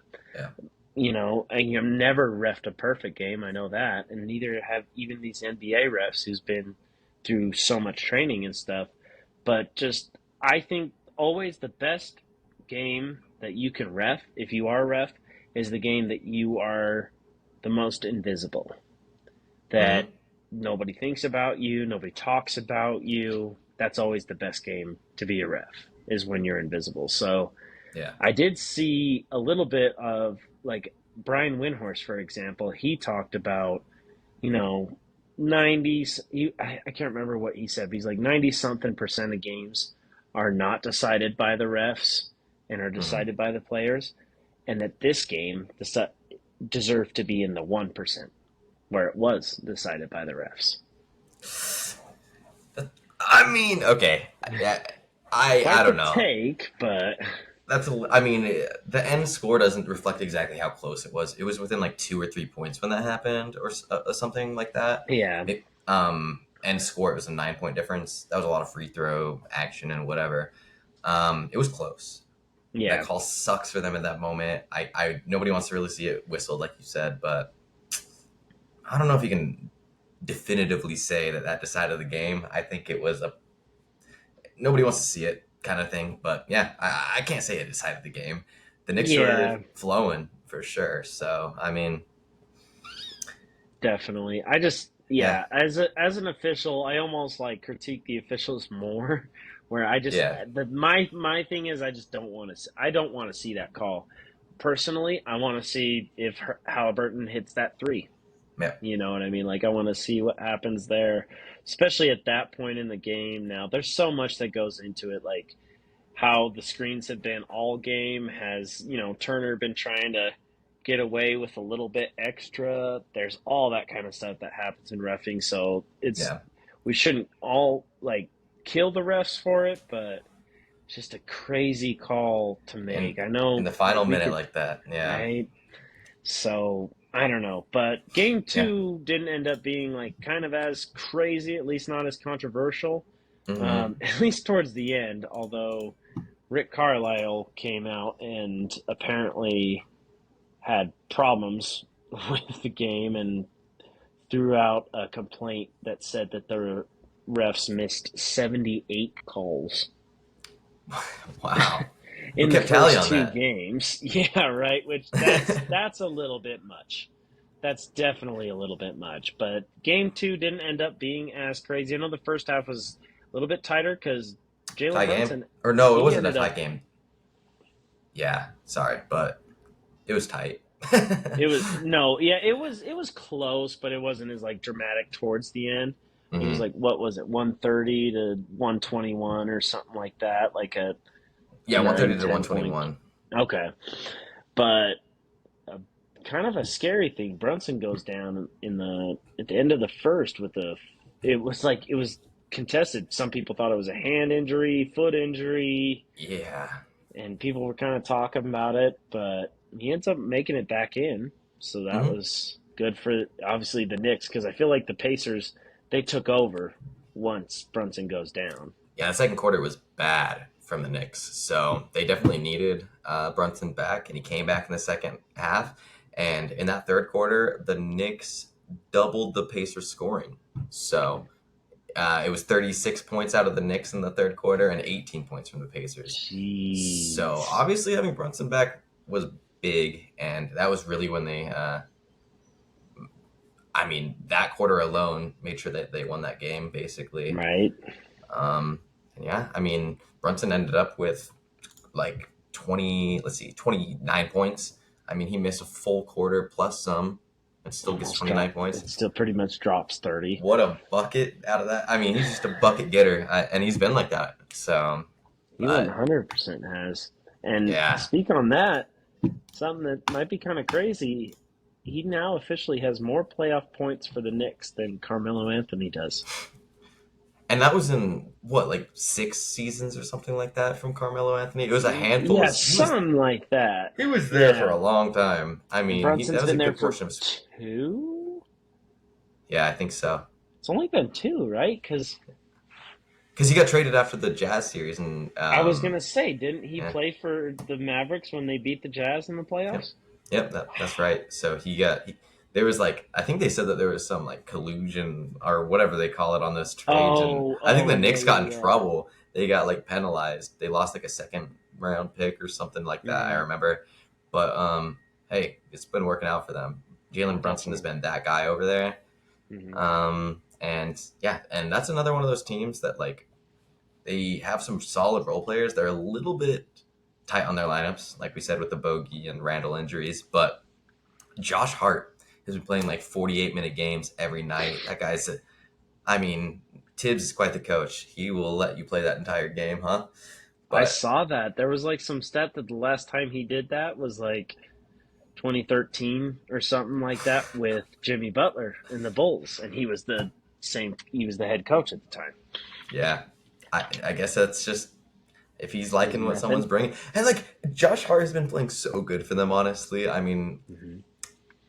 their role players have been filling it up. Someone else that I felt like was a huge part of their success was Dante DiVincenzo. Um, he just seems to show up when it's needed most. I remember I was thinking back to this when I saw him playing so well in the last couple of games. In the 2018 NCAA championship, he dropped 31 points with Jalen Brunson, by the way, on that same team, Hmm. to win the chip. And yeah, he just seems to be able to take over. He hit shots late in the fourth almost every game. He's not afraid of the moment. And having someone like that be like a number two, number three guy for them, Right. not bad. Not bad at all. He was doing that against the Sixers in the first round too. Like Yeah. he's just been that guy. I mean, Stephen A's favorite player now. Is It that what he's seems saying? like. Oh, Yeah, he's yeah. been a big fan. I can't remember. Hey, Stephen A's got DiVincenzo to. sent him like a signed something shirt, shoes, jersey, something like that. Nice. But because yeah, Stephen A's a big Knicks fan. But yeah, He's those happy. the Knicks have been. I mean, talk about injuries and then guys stepping up and then guys falling down. OG Yeah. Anunoby in game two, he kind of came out Yes. of nowhere. I mean, True. I think he had like what, 20 in the first half, and then he ends up with 28, I think, before he goes 28. down with a hamstring injury. Yeah. And he's already been ruled out for game three. Yeah, that's a big loss for them because he got 28 points in 28 minutes. He was just a bucket in game two. But I mean, You still feel good about they're the Pacers. thin. They still got Brunson, you still got DiVincenzo, you got Josh Hart. And I know they got a few other players. I think they're gonna be fine. And like you said, Pacers Yeah. can't play defense. And when you got a guy like Brunson who can just score at will, it seems like. I think the Knicks are gonna be okay. Hopefully they can rest up and kind of recoup for the Yeah. next round where I think they'll need it. But I don't know. We'll have to see how Indiana goes, how, the next two games in Indiana play out. But I Hmm. feel like the Knicks are on a good track, and winning those first two games is going to be kind of deciding for them. It's not series over, but series is definitely trending in New York's way. Yeah, definitely. They've been looking good, and I mean, I think what's really scary for them is just how thin their lineup's going to be going into the next series. I mean, Right? but hey, it's not over yet. It's not But over till it's over, right? yeah, Well, that's where we're at now. Sean, do you have a live update for us on the Thunder and Mavericks? let's see how's that going now. It's about 4 minutes left in the second quarter, and the score is 59. The Mavericks are 59. Oklahoma City is 51. So Okay. Mavericks are The coming out Mavericks firing tonight. not playing too bad. So we'll have Yeah, to see how that goes. Fill you in on it later on. But before we finish out this NBA portion here, we got to talk about the awards. They're finally all solidified, yeah, and let's just start with the big boy, MVP. Nikola Jokic wins it yeah, for the third time in 4 years. I think I saw this coming, even though there was a lot of debate. I feel like you just kind of knew that Jokic was going to win it. How do you feel about it? yeah. I think that's been true for I mean at least the second half of the season. And he deserves it. I don't think anyone Yeah, else deserved to over him. Honestly, that's in my opinion. He's that guy right now. He's really good. yeah. Um, and He's just on he another fills up level. every stat every night. He's that guy. And I mean, yeah, there's other good candidates there, but eh, Jokic, I It felt like it totally think had he to be. deserved it. Yeah, Yeah, and we got to shout out Feist a little bit because I know he would probably have something to say. He actually typed in like our document. He's like, "Nope, Jokic isn't going to win it," but obviously he's a Thunder fan, and a lot of people have been a little bit upset about SGA yeah, not winning it. And Feist is among one of them, and then another person among one of them was Shaquille O'Neal, and he was one of the people that announced his MVP award, and he just has to hate on him for it in the middle of it. Like, hey, Jokic, congratulations, you won MVP, but I don't think you should have. yeah. I mean, Typical Shaq, I guess, but like, recent why do you yeah, in gotta recent do that? years, he's been quite the big man hater for a big man himself. But I think that it really doesn't make sense just in that moment, congratulate the man. You can hold your own opinion about it, but Hmm. you're the one Even like announcing it. after You're, Jokic leaves the broadcast, yeah, like just wait right at least away, till he's right to off. his face, say, "Oh yeah, by the way, SGA deserved your award, but I'm letting you know that you won it." Like why? It's just weird. That's it felt weird, and yeah, and I feel like Shaq's just a little bit salty. I think that he felt like his career got a little hijacked by like things or whatever, and he didn't win as Yeah. many of these MVPs, or Mhm. and that's he always flexes his rings.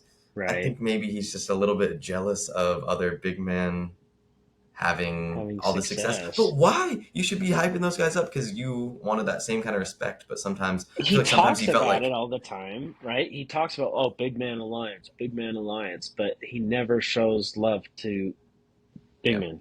Like, I remember, we don't even have to get into Rudy shit because, again, that will be another freaking hour long thing. But there was one thing when that Draymond Green and Yusuf Nokic like debacle went down where Draymond, what did he just smacked him in the face, right? He just yeah, you like like hit turned him, around yeah. and I remember he kind of defended Draymond and essentially was like, Nurkic, you're being a like little bit of a bitch here, like you're not like deciding to fight or whatever. And I'm like, like, why would he have to do that in an NBA game when he just got sucker punched? Like, Yeah. you're just totally missing what Draymond Green did, and he just always seems to hate. He just seems to hate, especially like you said, on big men, Mm-hmm. and really just on everybody. I remember back when I don't know if we won the series or if it was just a game, and it was a post game interview with Donovan,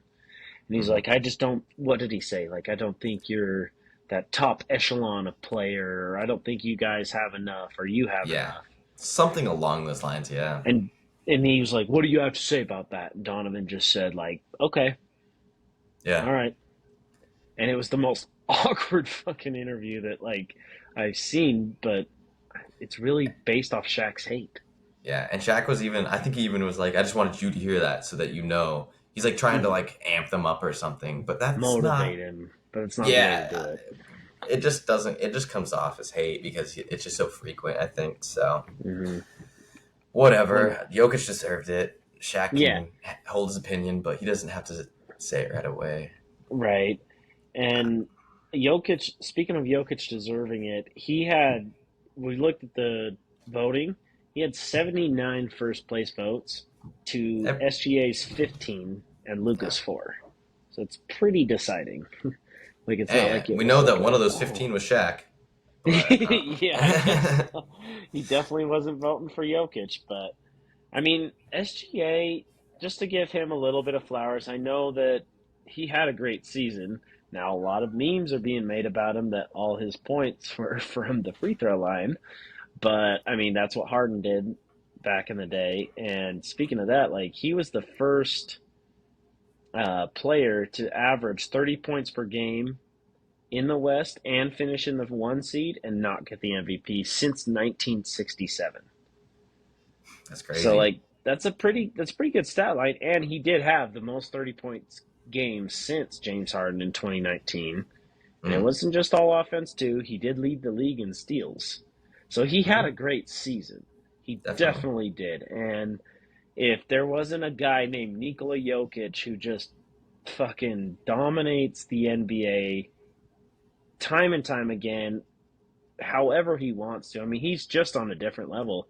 I even heard Anthony Edwards talk about it, like that he's just the best. He's just on his own frequency. He's just doing his own thing. So Yep. I know SGA had a great season and Luca had a great season, but Hmm. I think maybe the NBA voters got it right this time and not giving Jokic the MVP, because I feel like a lot of times when you were to talk about like LeBron back in the day, where he almost could have won MVP almost every season, right?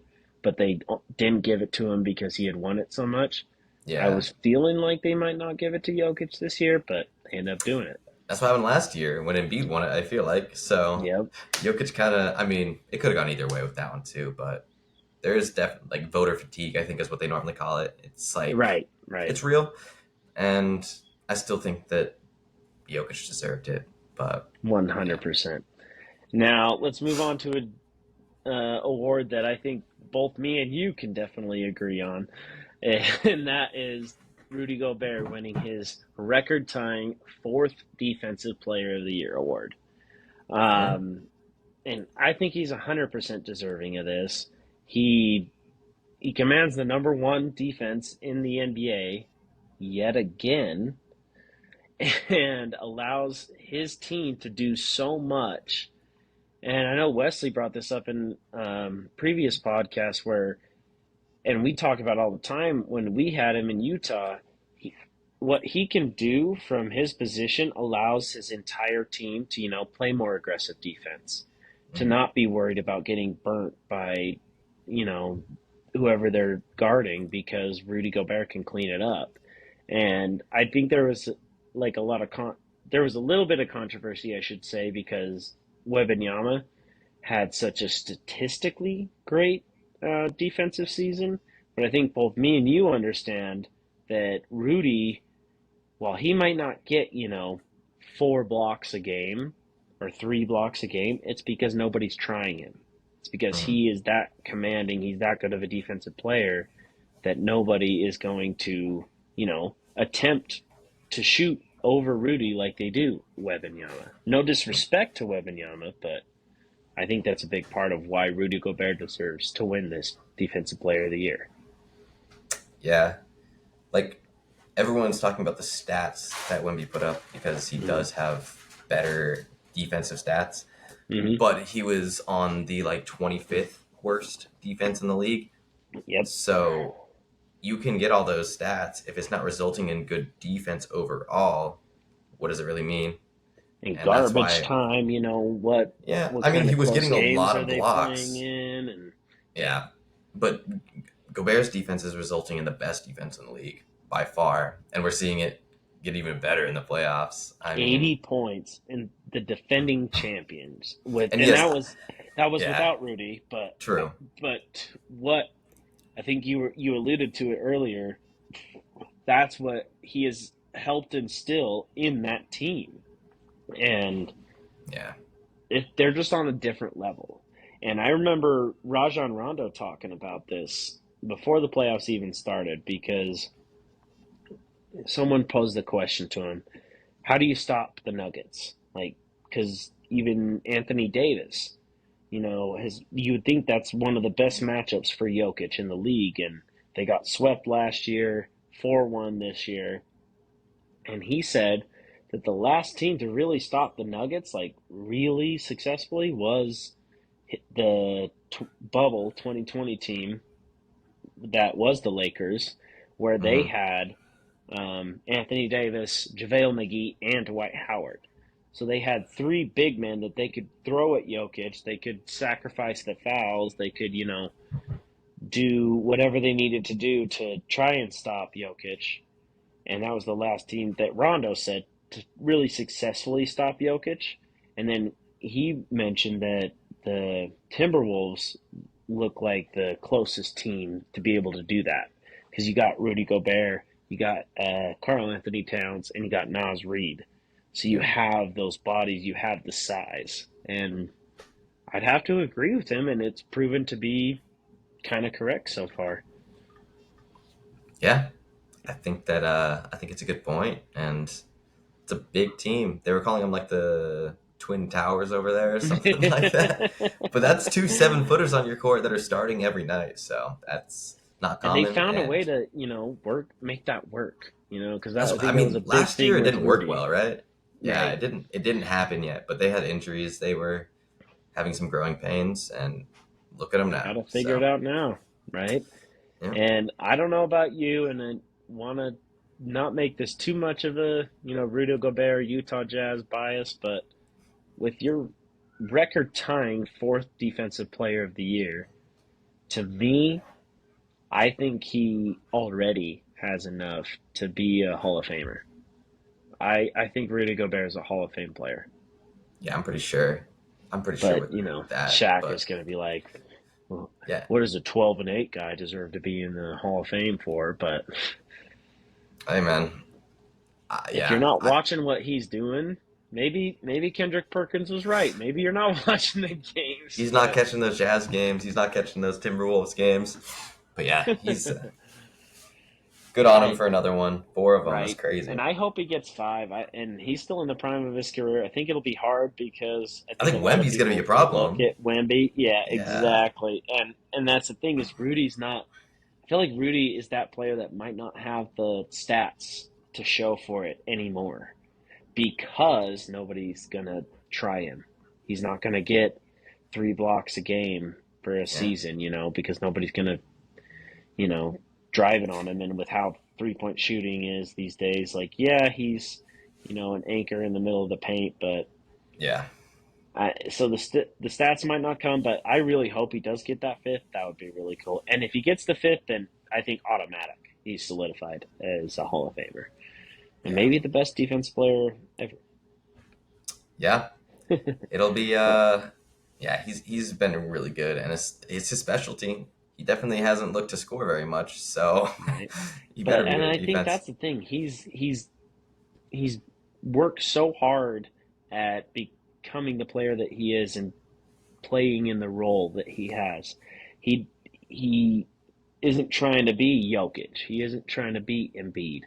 He's Rudy Gobert. He's a great defensive player, and Hmm. he's been on how many teams that have been top one, top three, top five Yep. defenses in the league. If you want to look at his, years in the league and you can even what he had like 4 or 5 years with the Jazz where he was still kind of like a G League player, role player, you know what I mean? Took him a If you while to get his especially footing. if you take those years out, like how many years his team was top 5 in defense, it's more often than not, for sure. Yep. So, let's Yeah. get off the Rudy Gobert train. And let's move on to some other awards. MIP, Most Improved Player, Tyrese Maxey wins this. He averaged almost 26 points per game, made his first All Star team this season. I think there's not much to be said about this. It was kind of clear cut and dry. He was going to win this award. Yep. Feel the same way. There was nobody that really took a leap like him, and he was a really good counterpart to Joel Embiid. And also Mm-hmm. when he was out, he took that team and was that guy. So yeah, he deserves it for sure. It was a good 100%. season out of him. He took a big jump, just like our boy Lowry last year. Like when he joined the Jazz, can't remember who was um, like challenging him for most improved player. There was somebody, but it was like, come on, like Might have been Lowry went from. SGA or something like that. Oh, Honestly, was it SGA? You might be right. It was SGA. You're right. But Lowry went from, scoring like what, 14 and a half points per game to 25, 26 or something like yeah, he went that. up like 10 points per game or something like that. It was a lot. So He had to have it. So moving hmm on to the sixth man of the year. This was probably the most controversial award. Nas Reed ends up taking it home from the Timberwolves, so they get Defensive Player of the Year, Sixth Man of the Year. They get Teammate of the Year, and then I saw also Carl Anthony Towns won Social Justice Player of hmm. the Year. So they get 4 awards. They got some good guys But out there. right, I know that Malik Monk was the guy he beat out, and he beat him out by 2 first place votes. They were tied in Close. second and third. Wow. So it was 2 first place votes he beat out Malik Monk by. And then Bobby Portis was that other guy that was kind of in the mix. And he had some good stats. He was first in double doubles and total rebounds off the bench. He was second in total points. He played every game. It's pretty But good. yeah, so that's where I think that, that was the most controversial pick. But I'm not too mad about Nas Reed getting it. Yeah, I think he's deserving. Yeah, I mean, with that award, yeah, I could have gone to probably any of those guys. They all Right. were very important off the bench for their team, but Nas Reed has been a dog, and he plays on both ends so well. So Yeah. It's almost like how long can the Timberwolves hold on to that guy? Because he could be at least definitely a number 2 on a it's gonna, lot of teams. And it's yeah, gonna be a he's payday making for that that money. man. Yeah. 100%. So let's finish out with a couple awards that I think were pretty cut and dry, even more than any of the others. Coach of the Year Yeah. goes to the Oklahoma City Thunder coach, and forgive me, I'm going to mispronounce his name, Mark Daigneault, something Digging. like that. I can't even think of exactly how you say it. It's close enough, So the but Thunder head coach, who led the second youngest team, as you said, in the league to the first seed in the Western Conference, which is not an easy conference. no. So yeah, I Yeah. mean, what else? Who else can really get it there? I don't think there was, that like impressive, you know, should have been a 10th seed team that ended up like the 6th seed, like the Suns were the 6th seed in the West, and they should have done better than they did. Yeah. And so there's not really much to say about that, at least in my opinion. Yeah. I think that rallying a bunch of young guys the way that he has is pretty impressive. And yeah, I mean, there's other great coaches in this league, but the leap that OKC has taken is it's so impressive that yeah, it totally makes sense. Right. And then to finish it off, Rookie of the Year, Chet. No, I'm just kidding. Victor Wembanyama. I get this. He wins Rookie of the Year after The being alien. the after being yes, the alien. Like literally he has to be. I mean, he was the first pick in the NBA draft before the previous season even ended. If that makes any sense. So like the season He's been the before he number was one pick even in this drafted. draft since he was 14. I think. I I don't. feel like yeah, he's been exactly. he's been quite the prospect for sure. So And of course, he wins Rookie of the Year. And there was a lot of people who, like we said, pissed that he didn't win Defensive Player of the Year as along with that. But God, I remember him getting once, hate early in the season. People were saying, "Oh, he's not living up to it," but he really. It took a couple months, but he got his footing, yeah, and yeah, it was just he can just cut and do dry. everything. I mean, that's the thing. You want to look at like Rudy Gobert. They're both what 7 footers. I can't remember. I think Rudy's 7'1" and Victor's 7'3". I want to say. I think he's even taller, 7'4", 7'5". He's Oh, is massive. he? He's massive, And but yeah, he has handles. He can shoot. He can do whatever that Rudy can't. yep, And he can play defense. So Victor, I don't know.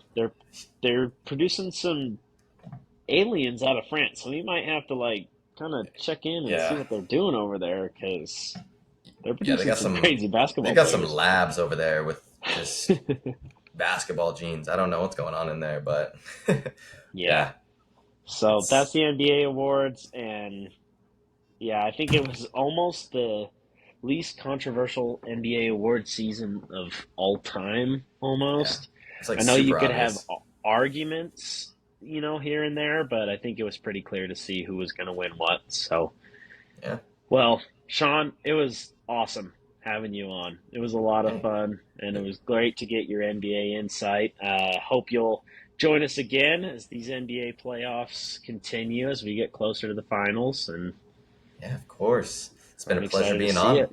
Yeah. Yeah, So we'll see if did you end up picking all of Wesley's picks for the potentially. What was his Knicks? the Knicks? Yeah, I think I might have actually just copied Wes on all of You them, but son of a bitch. I didn't even like when I was saying them. I wasn't basing them off of him, but I mean, No, we every know, time I we would know. look at it, I was like, Wesley's We on the know, dot but here. Wesley, I don't know. I guess he really does have How the am I supposed script. to bridge this gap without any differences? Well, we'll figure it out. At least when the conference finals and the NBA finals happen, you'll be starting with a clean slate, and nobody will give you the script when that happens. Yeah, I So, don't. That's right. anyways, thank you all for joining us. It was a pleasure as always. Catch your favorite couch potatoes on YouTube, Spotify. Let us know in the comments what you thought about everything and what do you like in our pick'em games? Do you think that Wesley has it figured out or is he wrong? Is Wesley and Sean wrong? And yeah, check us out on Instagram, YouTube, and TikTok, and maybe we'll ask you some questions, have some fun little games for you guys. So thank you so much for joining us, and we'll catch you next time.